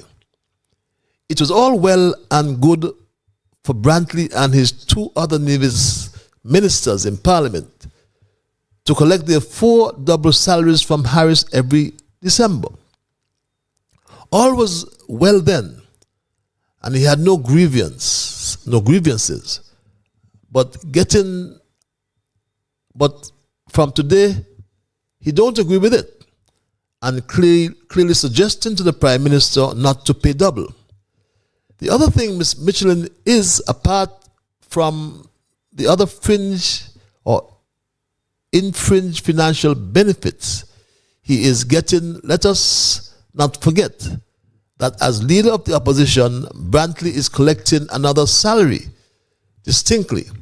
And the thing that hurts me most, Brantley doesn't work for that pay, and that is fraudulent. But a fool and his money will soon depart, reads this email. This other email reads, will someone tell Sam Condor to keep still and shut his mouth when others are speaking on the radio on Friday afternoon? His constant deafening, irritating sound, emanating from him is asking or acting like a hungry pig. This is so upsetting to the listening public, despite most of the time when they are saying, and nothing is the same, but I listen. My Straight Talk family reads this email. I recall that there was a time when Douglas was Prime Minister and was out of the land. The crime rate was soaring high, with murder and gun violence at the top. The Nevis Premier Brantley was on the radio calling Douglas to return home to deal with the crime situation. He said he had a 10-point crime plan for Douglas to deal with crime. Now today he is silent on the Jew, who is doing a worse job than Douglas. Yet he keeps silent as Rome burns, for he is expecting some more money from Jew to keep Nevis head above water for his survival, reads this email. Answer to the question about the snake. Mark Brantley is a black mamba deadly, reads this email. Other email reads, good night, Patches. Persons continue to die in droves at the JNF hospital. We are experiencing a serious health crisis in this country. Persons are going in for surgery for regular procedure and being rolled out stiff dead. A young pregnant lady lost her life unnecessarily at the JNF yesterday, leaving her 3 children behind because of poor management at the hospital. We are too small a country and can't even manage these small, simple cases. Patches, when will this Labour government take health seriously? It is a disaster waiting to happen. There is no health minister, no director at the hospital, no peers. They are all invisible, doing nothing, while young people in the prime of their life are dying every day up the hospital because medical staff and administrative staff are not on the same page. Patches, I have been working in government for nearly 30 years, and this is the worst I have seen a government run in. It's like a political party, reads this email. Good night, Patches. You raised the issue of oath of secrecy. I remember Mr. Brantley saying clearly as follows: I, Mark Brantley, do swear that I will not on any account at any time whatsoever disclose any counsel, advice, opinion, or vote given by any minister as a member of the cabinet, and that I will not accept with the authority of the cabinet and to such extent as may be required for the proper conduct of the government of St. Christopher and Nevis, directly or indirectly reveal the business or procedures of the cabinet or any other matter coming to my knowledge as a member of the cabinet, so help me God.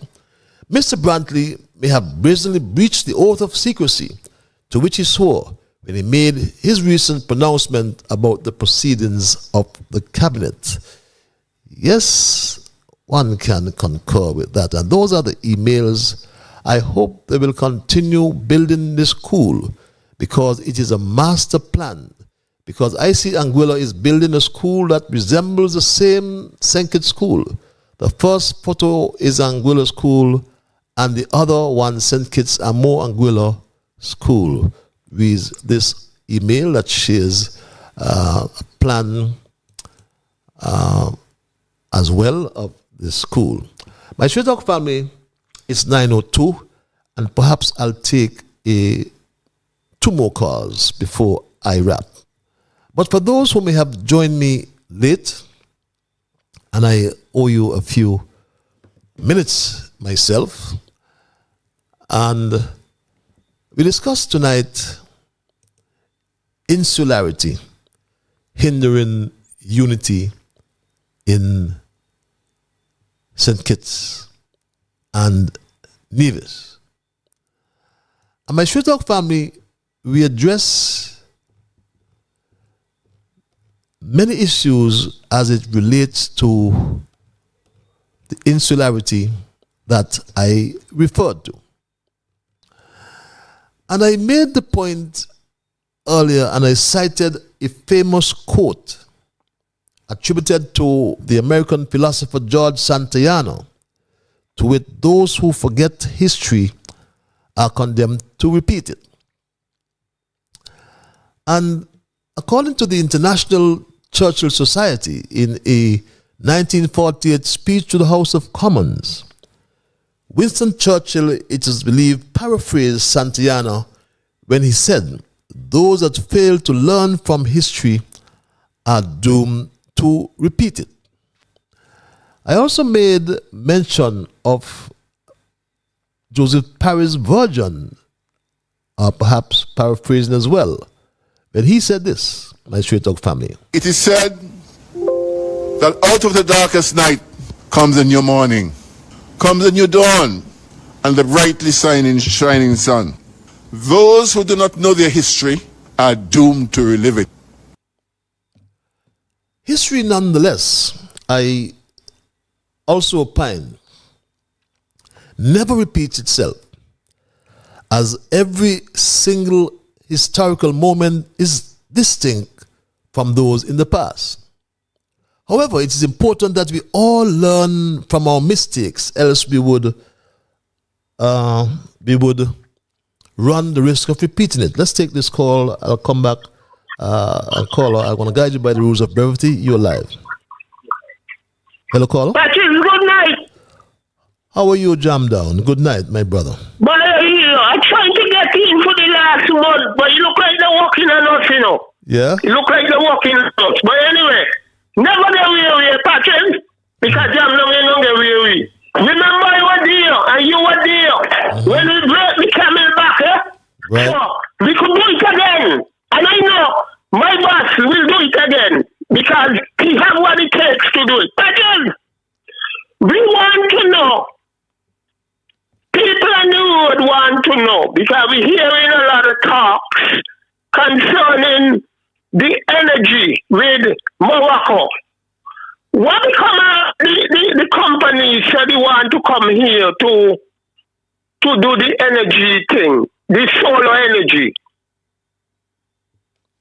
Well, they have not. You remember the agreement, right? Well, from Switzerland, Leclanche. Yeah. Yes, yeah. of course, I know the agreement very well, and then I can tell you we will be getting energy, solar energy at 18 cents per kilowatt hour. We're paying almost 50 cents now, so they're not serious. But they are frustrated. But the it agreement. come to me like the vagabonds them now want to make use of it. And it was a good arrangement from these people. It was cheap, good for the federation, but we ain't hearing nothing.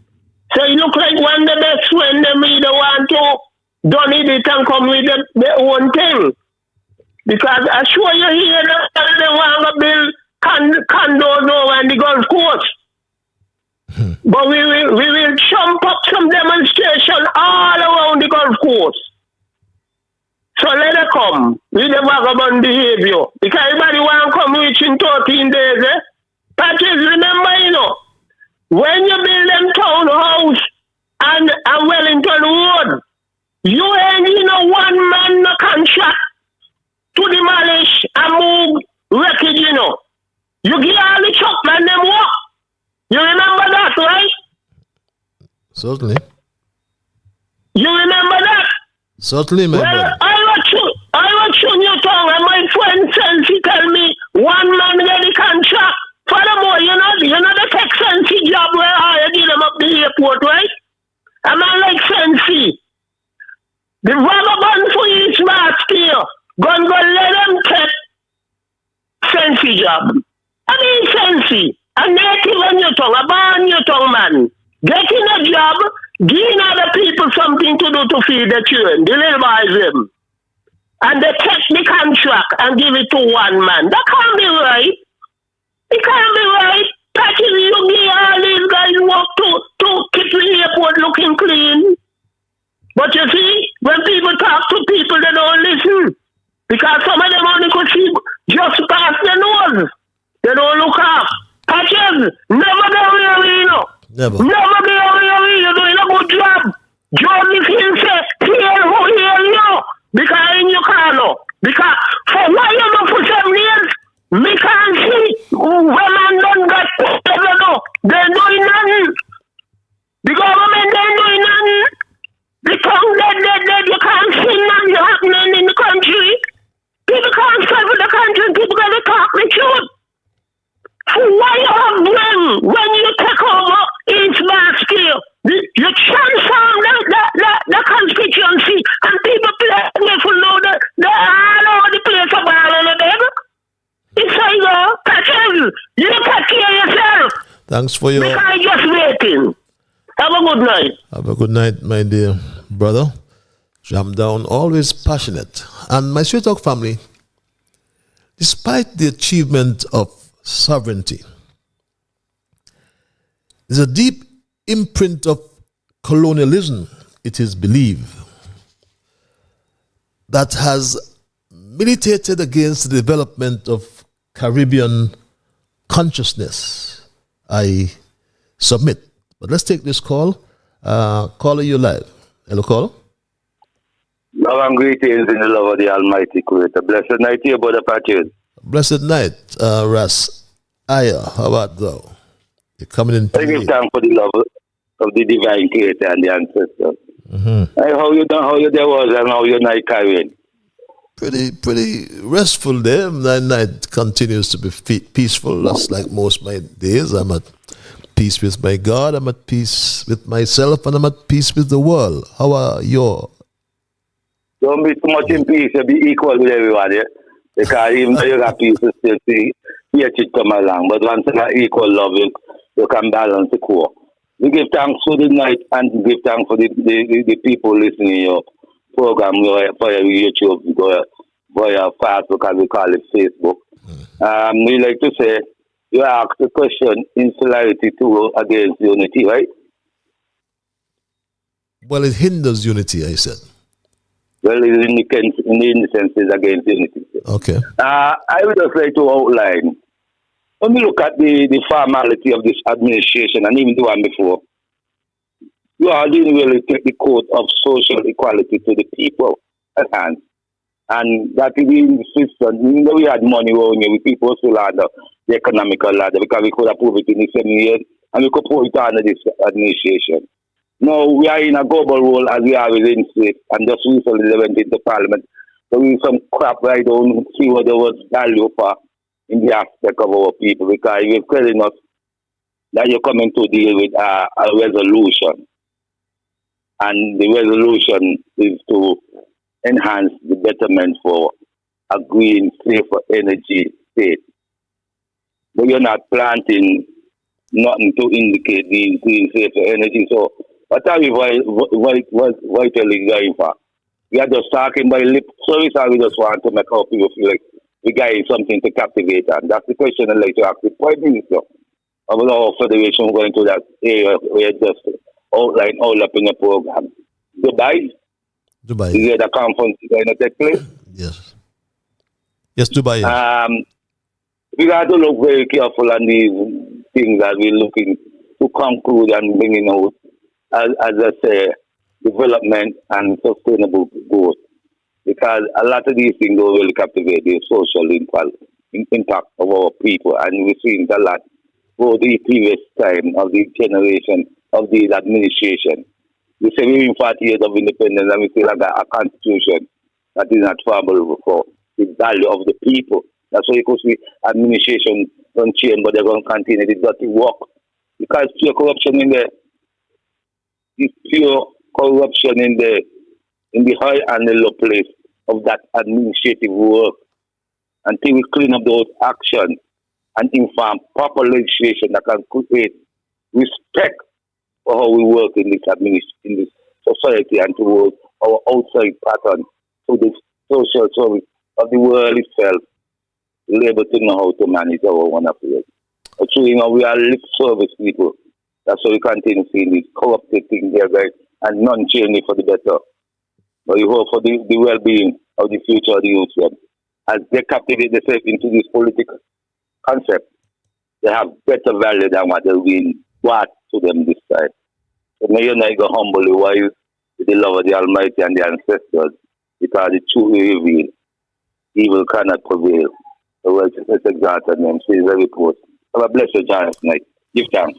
Give thanks, my dear brother. And this will be my final call for tonight. I'll take my final email as well, which reads, Patches, St. Kitts-Nevis is fast becoming a new Cuba. You see that patchy, wishy-washy bill?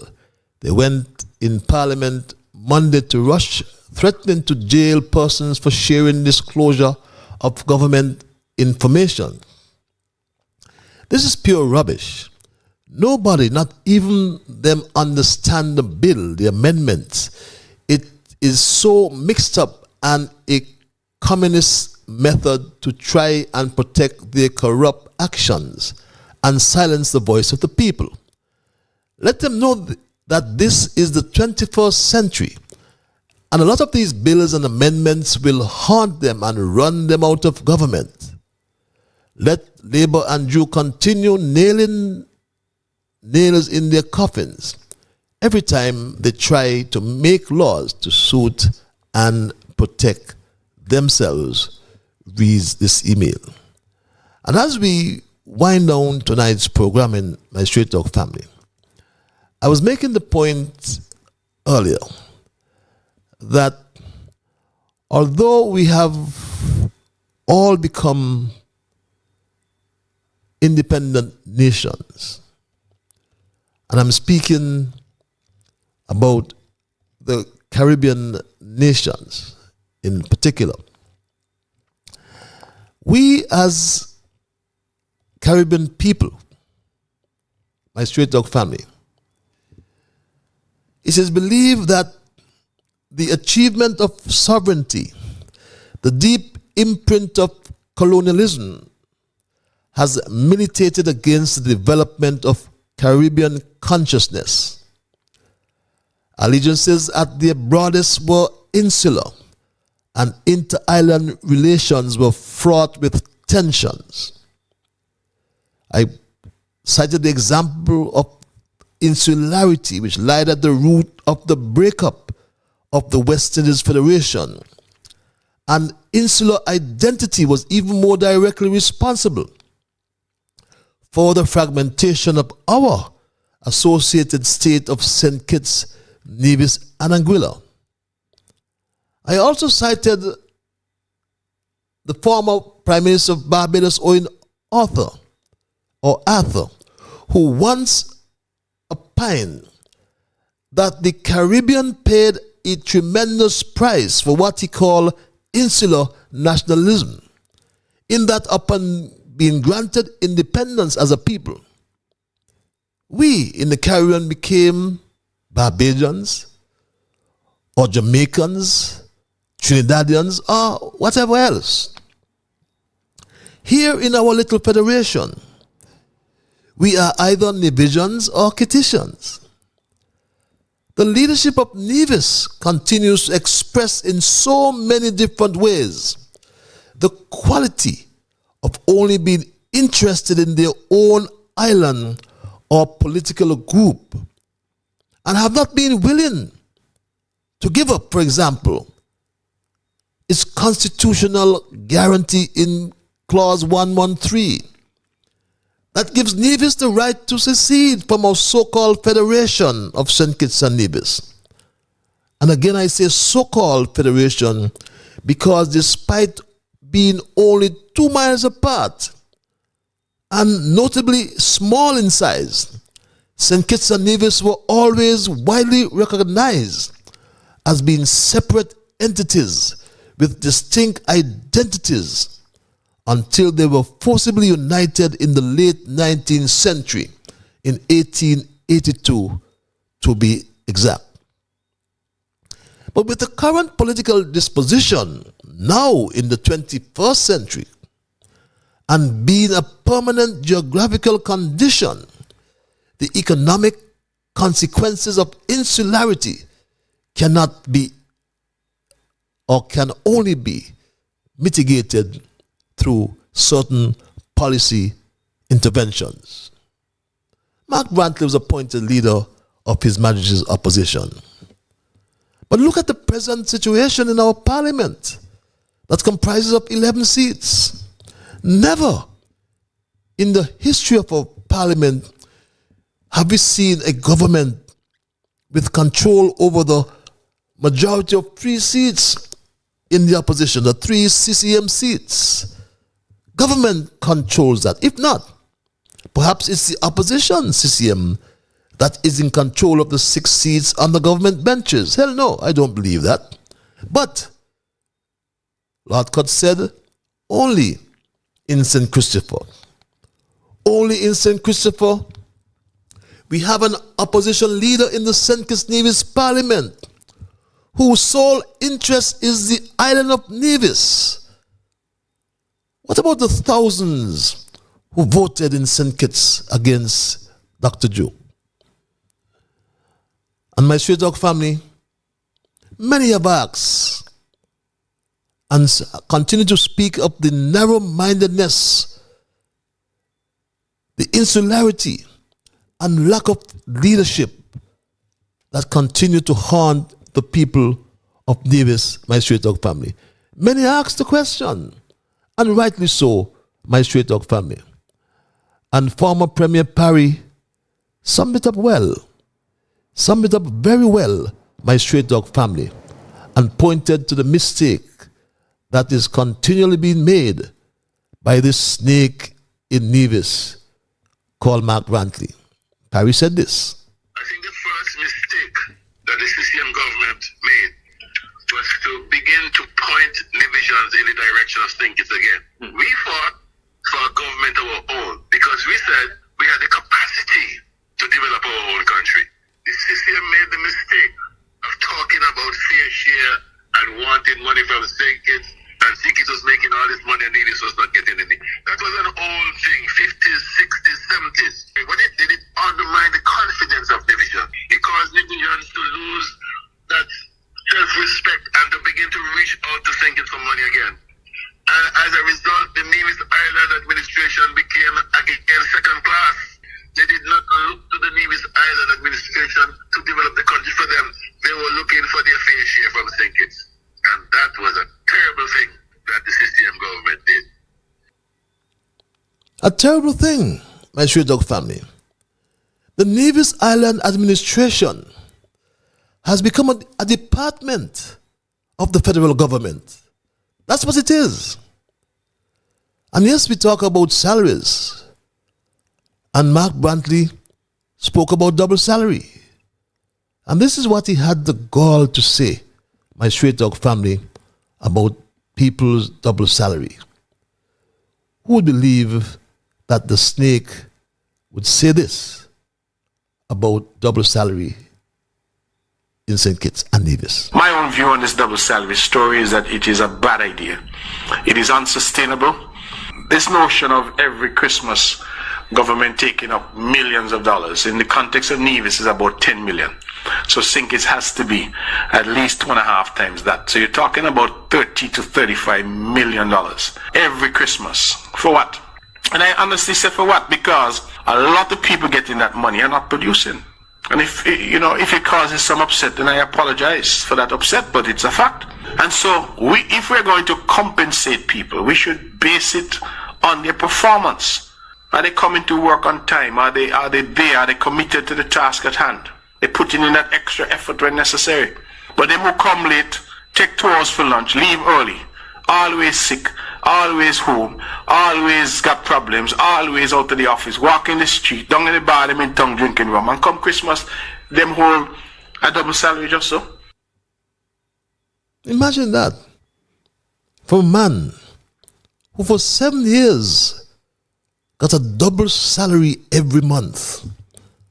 And when double salary was paid at Christmas, he got 4 salaries.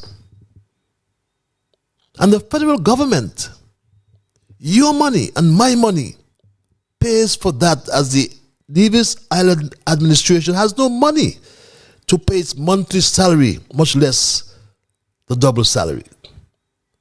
Mark needs more money from the federal government to pay the 5% increase that he owes his civil servants, which he must get from St. Kitts. And Mark Brantley talks about performance and workers going to rum shops and all sorts of nonsense. How could he, Mark Brantley, be in St. Kitts on a Monday and in Nevis on that same Monday, or a Tuesday, or a Wednesday, or Friday, or Thursday, on the same days of the week? How could Mark Brantley be in 2 places at the same time? is he talks about performance, my Straight Talk family.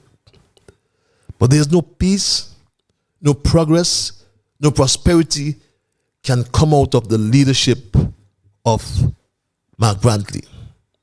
He's a bad leader, a poor leader, my Straight Talk family. And I believe every time I hear callers say those things. Over 6 years, Mark Brantley received millions of dollars for the water project in Nevis. He said he paid Bede. He said he paid $2 million of a $10 million project. That's what he said. Where has that money gone? My Straight Talk family, where has the money gone? We asked the question. As I indicated publicly before, we had made a commitment to have an additional 3 wells done at a global cost of 10 million EC dollars back in 2017. In fact, it was in August of 2017 that we paid to a company called Bede just over 2 million EC dollars as a down payment. Bede has never come to do the work for the government. And so we don't have our $2 million and we don't have any wells. We have decided to take legal action against Bede, that is ongoing. So it has not been for want of trying in relation to water. My Straight Talk family, it's very interesting that he has brought that. Mark Brantley cannot deliver, underline that, cannot deliver a $2 million water project. So how will he deliver a $400 million geothermal project? I'm going to leave you with this, my Straight Talk family. I want us to think about the bankability of this geothermal project in Nevis and what it depends on, the criteria. Think of the technical expertise, the economic viability, creditworthiness, legal compliance. There are bankability issues related to our own geothermal development. There's also a plethora of legacy issues as well. Do we forget West Indies Power? The CDB financing model includes a public-private partnership between the local government and private developers. Who are these private developers, my Straight Talk family? Dr. Drew and Mark Brantley must tell us. He has gone on the road that leads to COP28 in Dubai, which has been described as a milestone moment when the world will take stock of its progress on the Paris Agreement. But when will St. Kitts-Nevis take stock of the content of the comfort letter or letter of comfort that was hastily dispatched by Drew to the CDB? Or the resolution that was hurriedly tabled in the National Assembly last week? As if we can be easily fooled. No, we cannot, because as an intelligent people, we have taken stock of the content of the IMF Article 4 report, my Straight Talk family. But more alarming is the concurrence agreement with the Drew cabinet and the IMF directors, my Straight Talk family. I'm going to leave you with this, because this is what is important. Remember, they agreed with the IMF last year and streamline the poverty alleviation program. But my Straight Talk family, they left 4,000 households off the path. And life is getting harder and harder under this dual labor administration. Because if you read the IMF Article 4 report, there is a sinister plan to introduce personal income tax. Read page 1, my Straight Talk family. Go to page 1, paragraph 2, which reads, the new government appointed following the 2022 general election is faced with important challenges. Preserving the country's legacy of fiscal prudence. Yes, Tim Harris left a legacy of fiscal prudence, which this government cannot preserve. Cannot, my straight dog family. So what? Go to page 2, paragraph 2. Directors concurred that the fiscal stance should be tightened to entrench debt sustainability and noted the importance of the planned phasing out of electricity price subsidies and other crisis-era support measures. Containing such or current expenditures, notably the wage bill, will help create space for sustainable investment. Directors, it concludes, called for reducing dependence on CBI revenue, which would require an overhaul of the taxation framework, including reducing tax expenditure, streamlining VAT, reforming property taxes, and hear this, my straight dog family, introducing a progressive personal income tax. That's their plan. But Drew must never get away with that plot to place a heavier burden on the backs of poor people in St. Kitts and Nevis. And we must be prepared, if he does, to politically drag him down the steps of government headquarters and leave him on the sidewalk. But he's been buttressed. He's been supported by Mark Brantley, who wants to get money to pay salary increase to civil servants in Nevis in January. No bonus for civil servants in St. Kitts, he says. This naked insularity must not be accepted. Mark Brantley is a hypocrite and a lying snake. A serial snake is Mark Brantley, who told us about criminals in jackets and tie. Yet he introduced a white French criminal to his cabinet colleagues after negotiating a deal that cost taxpayers $10 million. We were reminded about a matter of fraud that occurred years ago, my straight dog family. Douglas spoke then in Parliament as Prime Minister and Minister of National Security. Straight dog, however, can confirm that it was not too long before this white French criminal bought the OTI, painted it, then left it in padlocks, shut down by straight dog family. There's a question to Dr. Drew that we must continue to ask, which is in the best interest of St. Kitts and Nevis. Dr. Drew, when will you remove this white convicted criminal, French criminal to be exact? When will you remove his name, Dr. Drew, from being a CBI investor in the St. Kitts-Nevis CBI program? And this ought to be done, Dr. Drew. You ought to do that before your presentation in Dubai on Sunday at your luncheon, your private luncheon.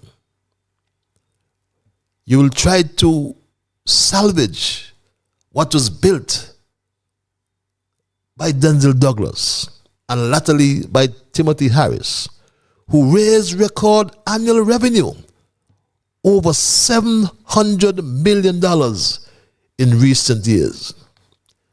Drew has come and mashed up the CBI in short order, my straight dog family.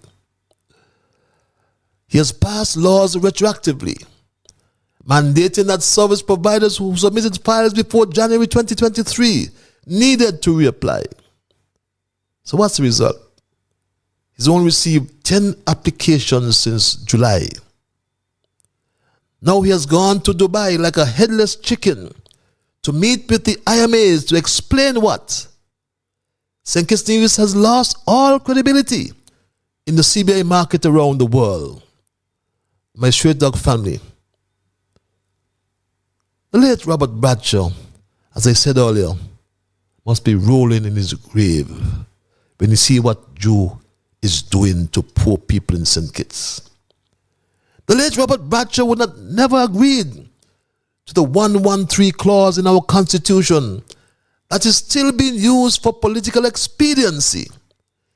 It was interjected, it was included in our Constitution because of political expediency. Bradshaw was a man of unity. He was, my Straight Dog family. Mr. Bradshaw, as he then was, he suffered in his body, in his reputation, because there were people in St. Kitts, in the Caribbean, and much wider afield, who set out to vilify Mr. Bradshaw. He suffered. Nevertheless, he put the experience of 1967 behind him, and he spent a lot of time trying to bring about some kind of unity, particularly among the people who are living in St. Kitts, not to mention the wider unity of St. Kitts, Nevis, and Anguilla. So Simeon Daniel, may his soul rest in peace, is no doubt rolling in his grave as well, when he too recognizes the damage being done by Mark Brantley to the peace, progress, and prosperity he yearned for his people of Nevis. Historians say if there were no Second World War, there would have been no Winston Churchill. Someday, someone may very well say, if there were no Christina disaster, there would have been no Dr. Simeon Daniel. For you see, out of that disaster came the formation of the Nevis Reformation Party.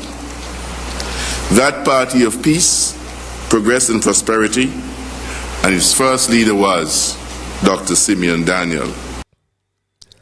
I submit tonight, my Straight Dog family, that as long as Mark Brantley is allowed to continue in politics, he will sustain the insularity, hindering unity in St. Kitts and Nevis. That's my story tonight, and I am not going to change it. I want to thank Almighty God for guiding our conversation tonight.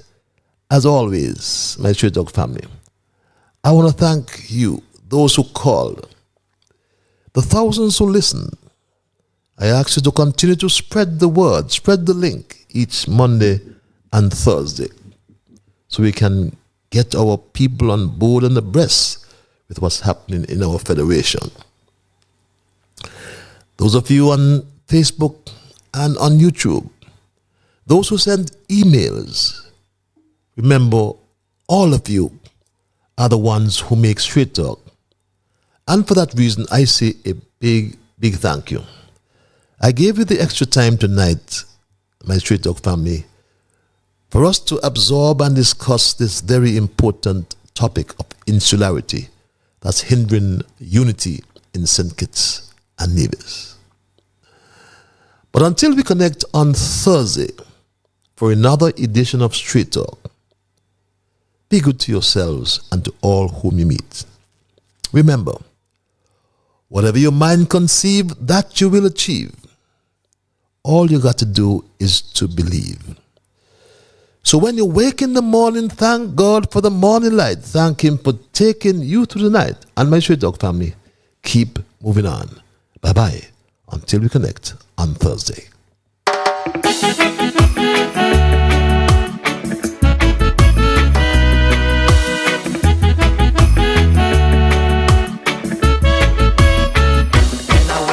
The morning, I thank God for the morning light.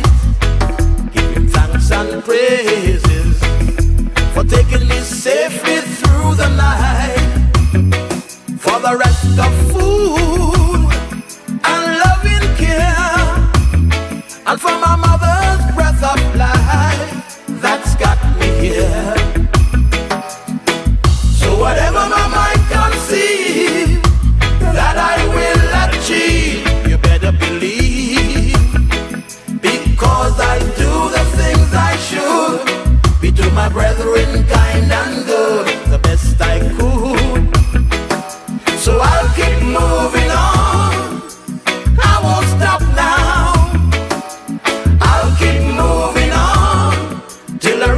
top somehow. Down on my knees, to the Lord I kneel and pray, with my heart and soul, beg Him to take me through each day. My guardian to keep and my guide over every step I take. He will preside. So whatever my mind conceive that I will achieve, you better believe, because I do the things I should, be to my brethren kind and good, the best I could. So I'll keep moving on, I won't stop now. I'll keep moving on till I reach the top somehow.